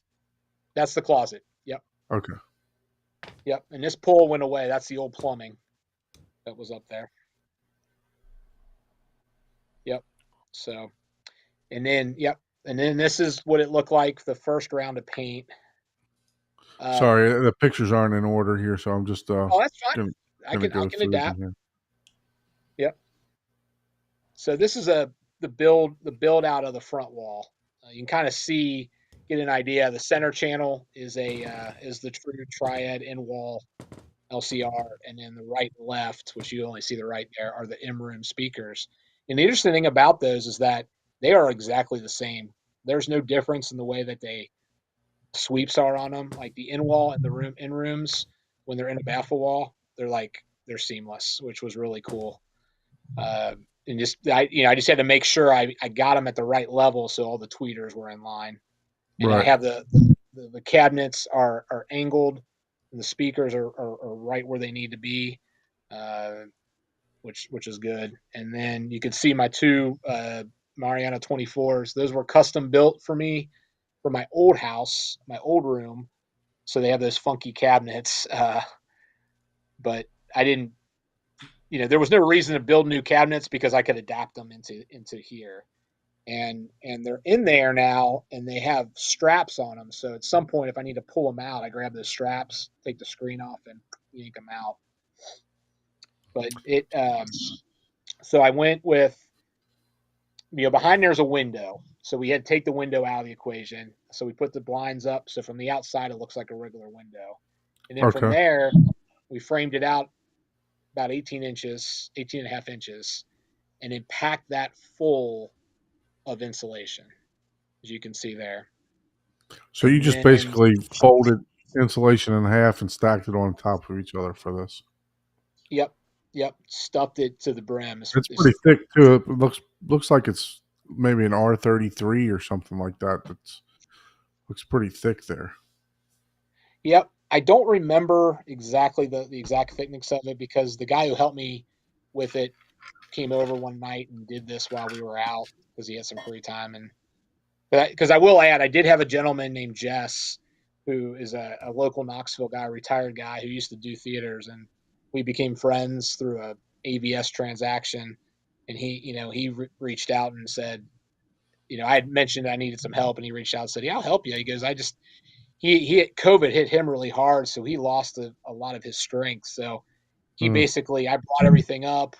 He helped me where I can. He pointed, and he kind of helped me build it, which was really kind of cool. I did That's a lot of the awesome. work. Yeah. So, and then the plywood. So there's plywood also on top, all framed out as well. So the plywood, we end up putting plywood around all that insulation. So there's a layer of Okay, so plywood. the layer of plywood everywhere on the front here. Correct. And then Okay. on top of that plywood, which you'll see on the next picture, is the duckboard. So there's duckboard on that whole wall. I thought I had better. I wish I would have had another picture to send where the duckboard, you could see it like completely on the wall, and then the screen went on top of that. And then the columns we just shoved with insulation around those speakers once we got them in there. And then we built the panels to go on top to frame them in. So you can kind of see nothing's blocked on the speakers, and the subs work just fine with the frame in front of there. Yep. See the paint and the marking of the speakers. That was a little challenging. Yeah, Those, I mean, doing mine, cutting the holes and stuff like that. Yeah, I mean, you got to line them up perfectly and everything else. And sometimes if you measure them from the sidewall, especially when you have existing construction, the sidewall may be off a quarter of an inch, or compared to another portion of the wall. So yeah, it's definitely challenging. Yeah, and that's just an idea. You can kind of see the equipment room and that's the old bathroom that was ripped up and pulled out. So it's just kind of getting an idea what it kind of looked like before, which is kind of cool. And that's the old. So okay, that's a great picture. So when you used to walk into the master, you can kind of see where it kind of, when you walked in and went to the right, the bathroom kind of encroached into the room a little bit. So that's why we took that whole wall out and reframed it. That was a cool transformation for sure. Yeah, that's what it looked like with the old nasty carpet in there, and you see the window in the back that we. Yeah, that's the end of the pictures that I had that way. Let's see if we can go back to the other way. Yeah, how many I sent you? Yeah, there's a good picture of the drywall's up. I didn't do any of the drywall. The contractor did all that, and then the painters did the painting. So funny thing about the we had two contractors on our house because one quit, left the job, stole from us, and we had to hire somebody else. We had to go back through and redo so much of the painting because the house sat for 2 months with no AC on in it, and the paint had all kinds of issues. So there's about 4 layers of paint on in this room, and the closet was supposed to be gray, and they painted it black, which the bummer was is you can really see a lot of it, but yeah, that's before the carpet went in and stuff. So yeah, so we did. I didn't do the paint and I didn't do the drywall or the framing of the back, but everything else. Did you I was lay the able to do. carpet yourself, or did you have someone do that too? Yeah, I realized I didn't do the carpet either. So Yeah, I mean, I look. What about and then you had an electrician do the electrical too, right? Any electrical? yep. Yeah. So I mean, basically, you know, I'm gonna pay somebody to lay the carpet too. I'm not gonna spend $5,000 on a carpet and then me go and mess something up cutting it. You know what I mean? So, Oh no, I get it. So especially if I get a design, because I'm going to want it to be straight. So I'm not sure if you mentioned or not, but what are the dimensions of the room? sure. So it is 13 feet wide, and then it's a little over. It's like 20 feet and not even half another foot to the back before you get to the closet, and then the closet dimensions or whatever they are. But So 13 by 20, and then the ceilings are 8-foot ceilings. So and you could see why the way I built the room out is a way that it would be really hard to upgrade. Because I went through so many speakers in my old house and spent way too much money flipping speakers and never really addressing the room. So I wanted to build this right. And what Steven had told me, he's like, okay, design it right. It's going to be hard to change it out because then as soon as you change your speakers, you change your treatments. And I'm like, okay, cool. That's what I need. So I do have 3 Ascendo 12 passive 12 speakers that are sitting in boxes that were sent to me to try out. But I'm like, I don't even know if I'm going to be able to hook these things up because I don't really know if I can do it right. And I don't know if I Right. want to. Because at the end of the day, I mean, I'm telling you, like I'm blown away. I always was told that you can't achieve movie dynamics unless you have compression drivers and soft dome tweeters won't do it, blah blah blah blah blah, right? And I just I drank that Kool-Aid for the longest time. And now I'm like, no, I don't believe that. I think if a speaker's set up right and the room's treated right, and these things are 94 dB or 92 or 94. I mean, they're not like they're super inefficient speakers. But Yeah, I was watching, just looking at that. They're I think this is the in-wall one, in-wall yeah, series. So the in-wall is 92 dB sensitive, like you said. So, I mean, yeah, peak output, 119 dB. So definitely no slouch. So when you told me that, you had to feed it a lot of power, it inquired me to go look at the sensitivity. I thought it was going to be somewhere down in the 80, upper 80s, 88, yep. 87, something like that. But I mean, it sounds like, when you feed them power that they're opening up more and more for you. Mm-hmm. And when you talk, if you kind of search around the triad threads or talk to people that have had triads for a long time or know a lot about them, they'll tell you that they perform best with separate amps. I don't know what that reason is or what, I don't know enough of the technical side of things, but I do believe it. And because, with the Anthem, I believe reference is -10 on there. And when I'm watching movies with my wife, we're no more than -29, which would be like -19, for most Odyssey and all those other processors. And I mean, when it gets that's loud. Like it doesn't hurt my ears. There's no distortion by any means, but it's enough. It's dynamic. It's plenty. My subs are super capable. The handoff between the speaker to the subs is amazing, and it's seamless. So I'm just really impressed with them. That's for sure. And rumor is they may be releasing updates to them or new versions or something here coming up at CDS. So we'll see what Oh, happens. nice.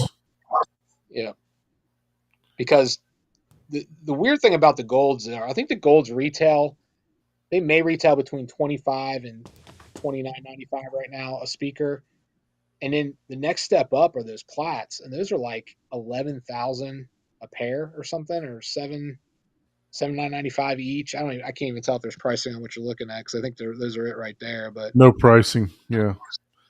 and even with Steven told me that there's just the golds they just do such a great job for their footprint. And you lose the wide dispersion when you jump to the plats because the plats have a waveguide in them.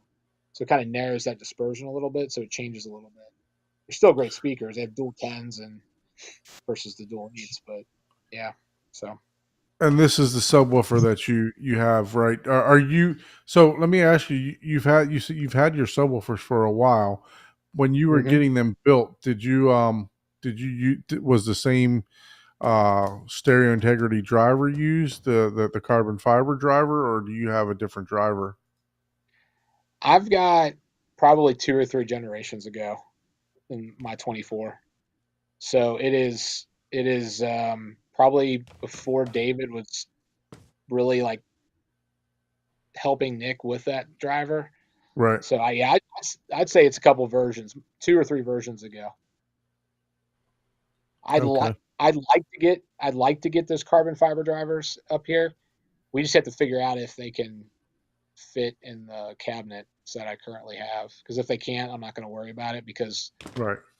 I'm I love what I'm getting. I mean, I'm barely pushing them, which is great. So So Well, do if you they're do any not sweeps on or display, you don't need carbon fiber, right? I right? mean, carbon fiber is the ones you see. Like Yeah. I'm not buying carbon fiber to put them behind a screen. Mhm. Well, do you when you have you run any sweeps or anything like that? What do you what type of frequency response are you pulling from your subs that you have now? That's a really good question. I would have to figure out where all that is because I don't have the tools to do it myself. So I when see. Chad was here for calibration, he does all that and he saves it for me. So Okay. that's a great question. I may have to come up and follow up with y'all on that because I do have it. Yeah. No, it's no Yeah. problem. We definitely appreciate you sharing. You know, Mhm. Yeah.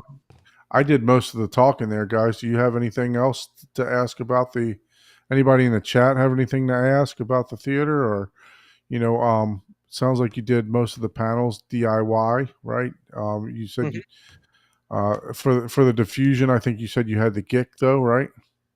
Yeah, yeah, I do.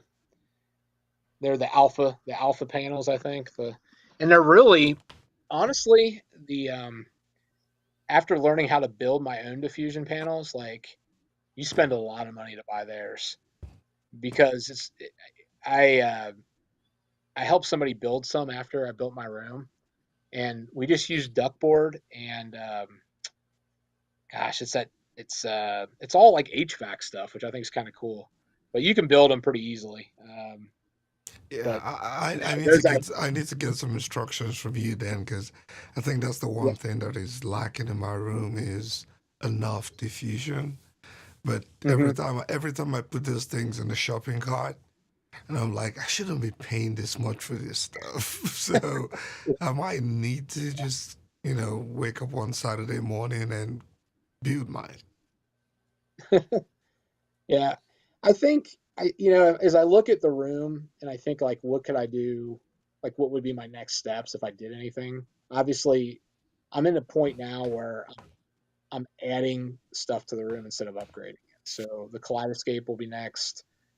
I might end up doing a video processor, and then I might end up doing something with ceiling treatments. I don't have any of those, and that's something that could help a little bit, but I don't feel anything lacking when it comes to dialogue and the normal stuff that I think ceiling panels help improve audio wise. So yeah, that duckboard is that's what I use. I think it's 2 inch 2 inch thick is what I am I've got in my panels and what I've used on the Yeah, it front looks of the like this room. is a 4x10 sheet, two Yeah. inches thick, R8.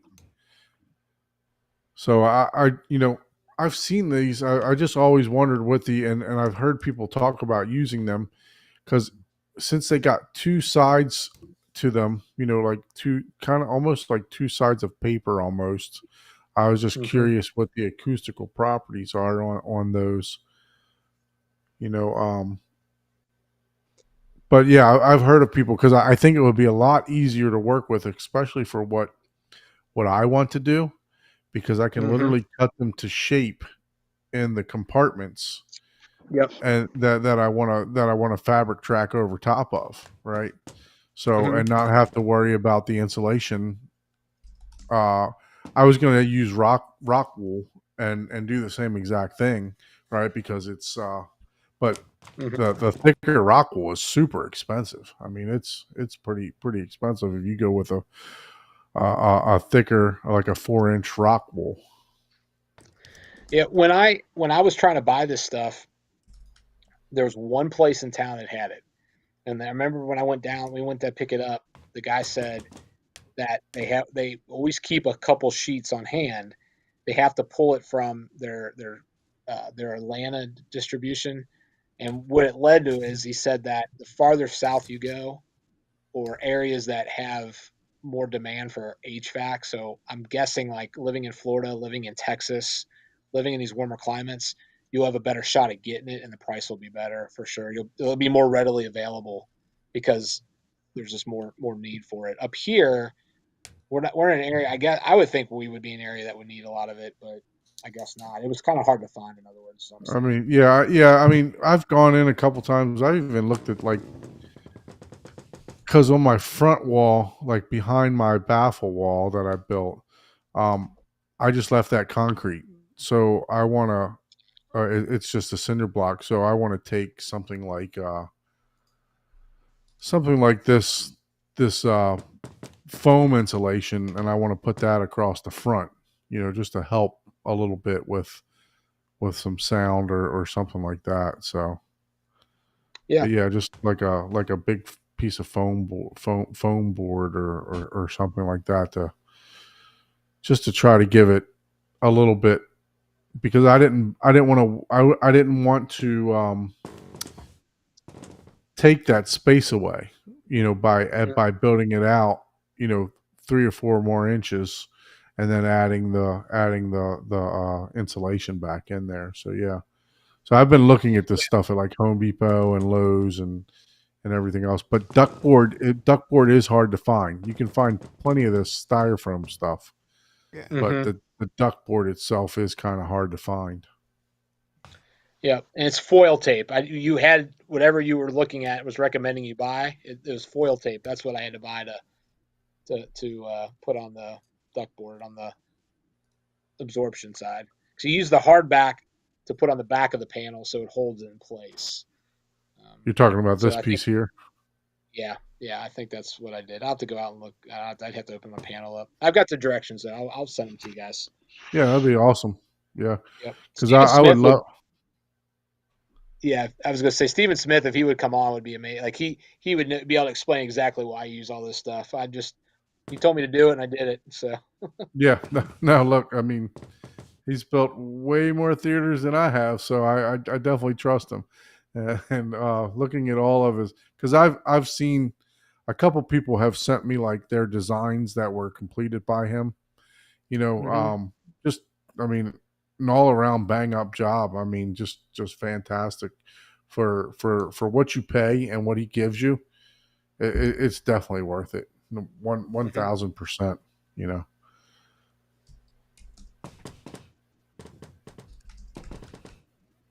So you guys have any questions for Jeff about his theater? Any comments? You guys are awful quiet over there. You must be Man, tired today. you're No, slamming in so many words. If you hung drywall for every 10 words, you'd have built a house by Well, you know how to talk over me. No problem. now. No, I like his theater. It's actually really good. I mean, Yep. it's Thank very, you. you know, I mean, there's nothing. I don't I don't know what you would do to upgrade, except for, like you said, you're doing Kaleidoscape. I mean, that's a ease of use thing and Mhm.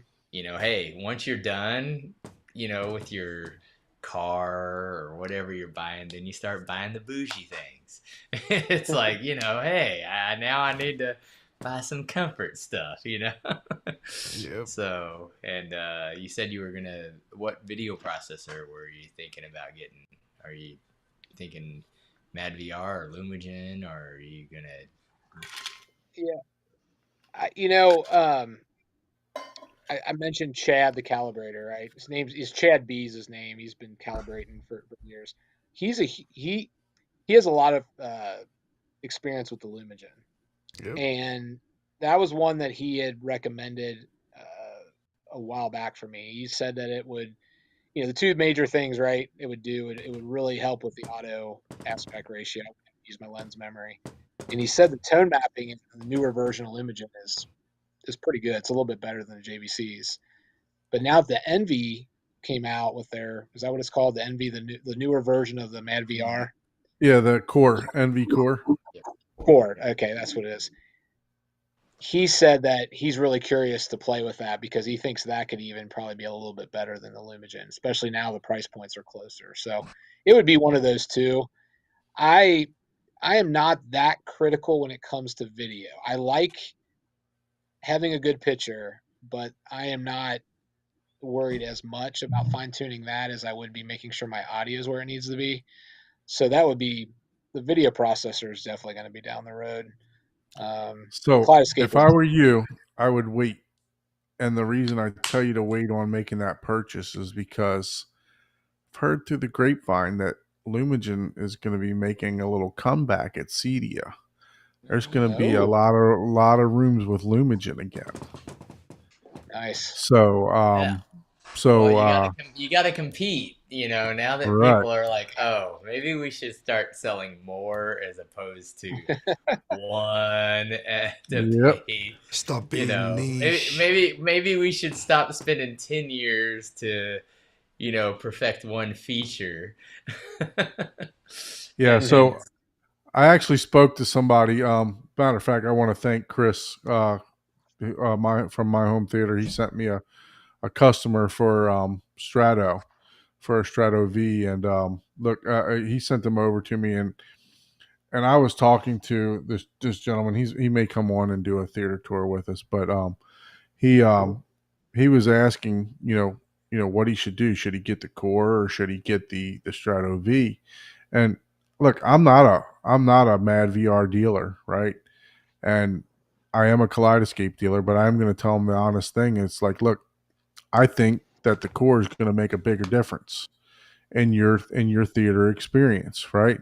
I just have to be. That's just how I sell. I'm the honest person, right? I rather gain your respect than your money, and then you come back later on. It's just how I've always been. I've been very ethical in doing sales and everything else for my whole life. So, but speaking to him, I actually spoke to him today, and he was like, "Well, look, he told me there was a 4-month wait on the Core right now because he put a deposit down on one." Wow. So yeah, he told me there was a 4-month wait on that Core, and I was like, wow, I thought they had them, ready to produce and ready to bring out, but That's what they said. It's coming in the fall, I right? think they So, misunderstood. I think maybe they didn't believe us normal, people that have a little bit of expendable money where it's like, 10 grand's too much. But then once yeah, they got that, they're like, oh shit. Like, yeah, damn, there's like way more demand because ease of use, I'll say it every day. Like, it doesn't, I don't necessarily. It's still an arguable price point, hmm but I wouldn't stand on a box over the price. I would just be like, yeah, it could be, but I also understand it's it being a previous business. I get it.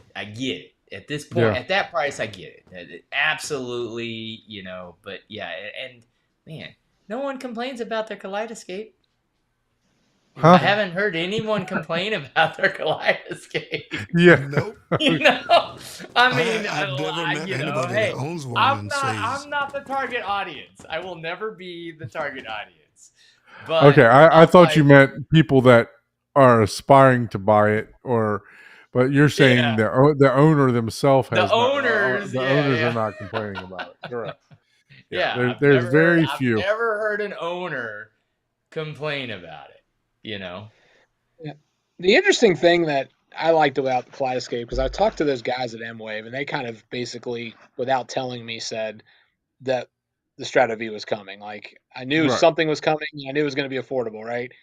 They just hinted at it enough, the whole indirect, subtle, unsubtle, subtle, whatever. Yeah. hmm Hmm. But the thing that they said is that whatever had coming out, they've been preparing for it, and it was going to be ready that day. Yeah. And Don, you could probably answer this, but I mean, is there inventory issues with that Kaleidoscape right now? Are they shipping? I, Is there plenty of inventory? I've not had any issues getting mine shipped out within a day or two. So Yeah, that the that's ones huge. that I've That's, sold. So on a smaller scale, my full-time job is, we build websites and do product fulfillment. When we're getting ready to do a product launch, and we're building the inventory up because we know we'll sell 1,000 things the very first day. right. So we know we're building it up. So when that thing launches, people will go to the site and they'll keep buying it, keep buying it, keep buying it. The last thing you want to do is get somebody excited about something and then be like, oh, we don't have it, or it's going to take 4 months, right? Like Yeah. that sucks. If I'm ready to spend that kind of money, I don't want to wait. Kind of like Right. you, I wanted to buy those Arendals. You're like 6 months, forget that. I mean, You know? that's more of a Don target audience, you know. It's like, I got like 50 grand worth of stuff No. sitting in the If closet. if It's like, if I I'll get to it if later. I don't care if I'm not hooking it up, I want it tomorrow, right? Yeah, So if I pay for it, I want it. I don't care. I want it. I don't care if it's not I getting need hooked up or something to not. collect my dust. I need free 2-day shipping. Yep, exactly. I need it. It's Yeah. got to be here because I got to Yeah, be able to unbox it and look at it. So whether or not it stays hooked up or not, but because I did that with the projector with the NZ8 that I have. As soon as that thing came in, unboxed it. I think we did a live unboxing with me and Gene and Jonathan a while back, and so, man, I had that thing fired up on the wall, playing it on the wall, and comparing it to the because I actually had the I had a used NX7 here. So I had both of them, shining at the same time and just comparing and stuff like that on a wall. So, but yeah, no, I mean, if I purchase something, I gotta have it. I can't wait. I want it like yesterday, and that's Amazon has spoiled people like that, right? Mhm. So if I will go through and look for a different product if it's going to take more than 24 hours to get to my house. I'm looking for an I'm alternative. going to look for something else that's similar. That's just Well, how I am. that's why I was watching. I guess I was watching Jordan's video on his first impressions on those new JTR Noesis 210s, Mhm. and I'm like, I'd have a hard. I bought JTRs. I bought them 3 different times, and it only took 3 or 4 weeks to get them that time. And now I'm hearing that those speakers are 3 to 4 months. I was like, Oh, golly, wow. I'll never. That's a good another reason why I probably wouldn't buy them because I just couldn't. I couldn't wait. But Yeah. uh, my whole thought process on my going back to like processor, I think probably if I do a video processor, I'd probably would like to do it at the same time I upgrade my next projector. I don't know if I have the funds to do both at the same time. I mean, these laser projectors costing what they cost and everything, but it'd be great to kind of have it all at one time because I think it would be just nice to have a transition into that. But I know it would help my current projector, but I'm Yeah, not. but then I'm then not. you'd be second guessing yourself, right? You're going to say, "Well, is it the projector or is it the processor?" If you do it both at the same time, right? So I Yeah. feel that if you can get into one and see that it actually does what it does, like the projector or one or the other first for a little You might while. not need the other one, right? Right. Yeah. Right. Yeah, depending on your use case, right? So, I mean, if you're happy with the JVC or whatever projector's tone mapping that you're going to go with, then Yeah. you may see an improvement just from going from the NZ7 to the excuse me, the NX7 or the NX8 to the NZ9 or the NZ8, right? You may see such a huge difference there. You'd be like, you know what? I don't even need a video processor. I'm happy with this, Yeah. That's true. That's So, a good point. um, And I've heard really good things about the new NZ800 from Chad. He was saying that he calibrated one of the 800s, and then the day before he had calibrated one of the NZ8s, and he said that he noticed just these little things in the calibration side of things that were, you could say, yeah, they've improved quite a bit, improved more than what it appears to be. hmm, And so I like the direction we're going with the lasers. I like how they're getting better. By the time I think I'd really be ready for one, I mean, it may be a year plus, but right. it's definitely the increased lumens, the better lenses. I mean, it's going in the right direction, which is good. And I heard it. I saw a little blurb that Epson is going to have potentially something at CD. I don't know if it'll be another faux K or if they're going full 4K now, but it'd be interesting to see if they can get competitive with JVC. I know that's a stretch, but So, are you guys speaking of Cedia? Are you guys going out to Cedia for Deep Sea we're Sound? not now. Mm-mm. I would love to. I just love it. It's in Colorado, right? Right. Yeah. Yep, downtown. I would love to go Denver. just to go to Colorado, but You, yeah. you need to have Deep Sea Sound make a Tisdale version of their sub, where where your blankets are. Yeah, that would be kind of cool, actually. Put a sub. Yeah, I could. it would be. Well, yeah. Yeah. What's going on, that's- Todd from North Carolina? Thanks for joining the show. Appreciate you. Just going to shout out a couple people in the chat. Scotty O joined in. He was excited to see the theater tour a little bit earlier. So thank you for joining in. I would. Great. It is a great theater, and I love the fact that it's like a comfortable. It's not. I mean, although it is the exact same couch that I have, so maybe I'm biased. You're not but, biased at all. Not Yeah, not biased at all here, right? And physical media still. Like literally, I had the only reason I went to doing my own, media is because I ended up buying a movie like 3 times because I couldn't find the damn thing. And I was like, oh, okay, that's it.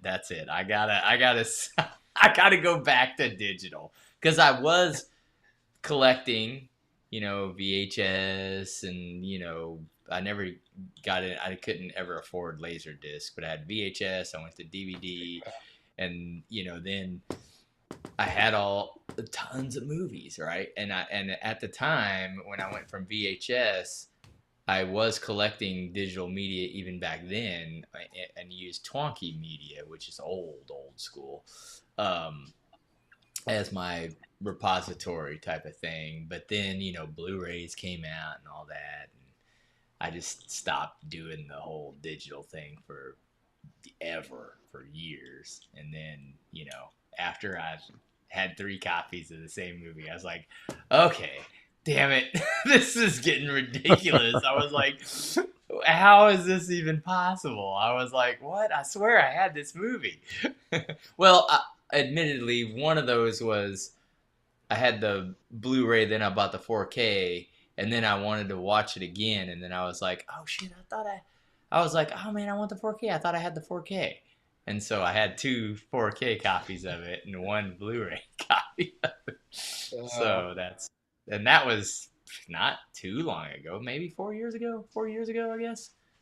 Yeah, about 4 years ago. And now I have I have to put all my movies in the basement. I have like boxes upon boxes of movies. It would fill this up like times 4. Like that shelf. I've purged my collection on several occasions. I mean, Yep. I collected DVDs hardcore because I was about to buy the Laserdisc. We sold the Pioneer Laserdisc DVD combo, and I almost bought that. And then right when I was going to, then the Laserdiscs were going away. So I bought a Sony DVP 7000. I remember spending like $700 for that DVD player. And I collected DVDs like everything that came out. I couldn't afford half of the stuff I was buying. So I had a whole bunch of DVDs. I purged those. Then I had a crap ton of Blu-rays. So I've done a good job over the years of like not buying everything. But to your point, I did the same thing. I owned 3 copies of Cobra at one point from Sylvester Stallone. Yeah, you're just like, wait, what? How did I end up like this? I listen to DJ from Brightside Home Theater. I listen to him every week, and he does. Unfortunately, he hasn't had time to do his Tuesday listener takeover shows, but he always talks about how he's got multiple copies of everything. And one thing that people forget that they actually bought multiple copies of is the Battle, right? The HD DVDs. Remember those? And the versus the Blu-ray, right? So I could have swore that, because Xbox was so big and that the HD DVD player was part of that and everything else, that was going to be the new thing, right? So I had tons of those.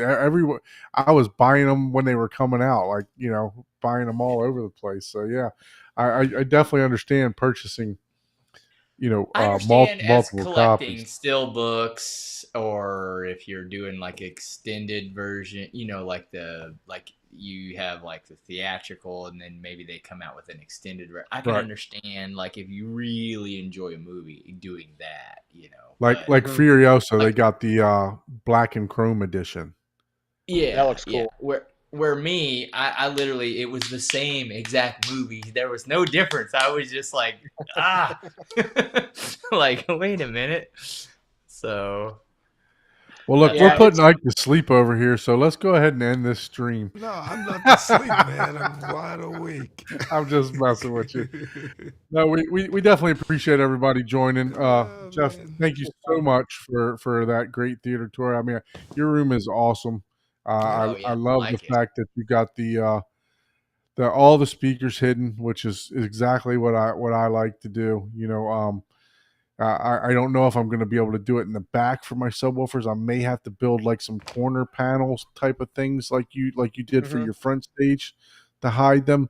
But I would love to have all my speakers hidden like you have. So and I designed it to where all the sides and the front would be hidden, but maybe not the back unless I build some columns, and maybe not the back subwoofers, but they'll be behind me, so I won't see them, right? So, but yeah, no, just love the total design of the theater. You know, Steven did a fantastic job of designing, and you did a great job of building, right? So just a nice looking theater all around. Yeah, yeah, I appreciate. Yeah, and the couch, I'm telling you, that's like my arms like up like this.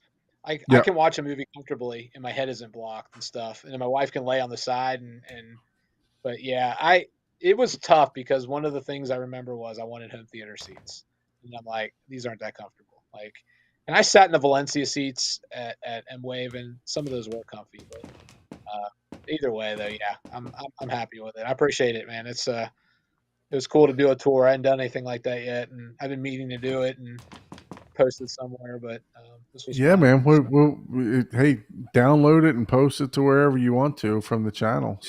So you have, more than welcome to do that. Well, it sounds like we got to get your brother on the show too. Yeah, I know, Yeah, right? I'm gonna reach out to him. I think yeah, he would do it. He'd probably set up lighting and make it look really cool too. I don't know, but he's gone like he's gone to the next level like with all the little tweaks and like all the DIY stuff he did. I think your viewers, everybody would really enjoy seeing it, Oh, that's and Ike awesome. would because they have all the same speakers, so they're best Yep. buds. So Oh yeah. That'd be awesome. Definitely. See if you That would can be see if you awesome. can make that arrangement for us. Yep. I will. I'll get you guys. I'll get you in touch with them, or I'll get in touch with them and let you know. So Well, thank you everyone for joining. If you'd like to be a guest on the show, I just popped that up a little bit earlier, but please send us an email to hometheaterhublive@gmail.com. Please don't forget to subscribe to both Ike and my channel. My channel is Horizon Home Theater. Ike's is Easy HT Tech. Paul one day is going to get his channel going. I don't know those 3D printing thing, man. You got to get a channel about that. Those things look pretty interesting. Oh We're gonna man, have to touch on that's those. already saturated, man. I'm amateur compared to some of these. Like, you think I'm a nerd? No, no. These guys are like 1,000 times. Those things look pretty interesting. So we're gonna have to highlight some of that next week when we come back. But thank you Yep. everyone for joining. Have a good Thank week. you. We'll see you on the next show. Yep. all Later. right, see you Bye. guys.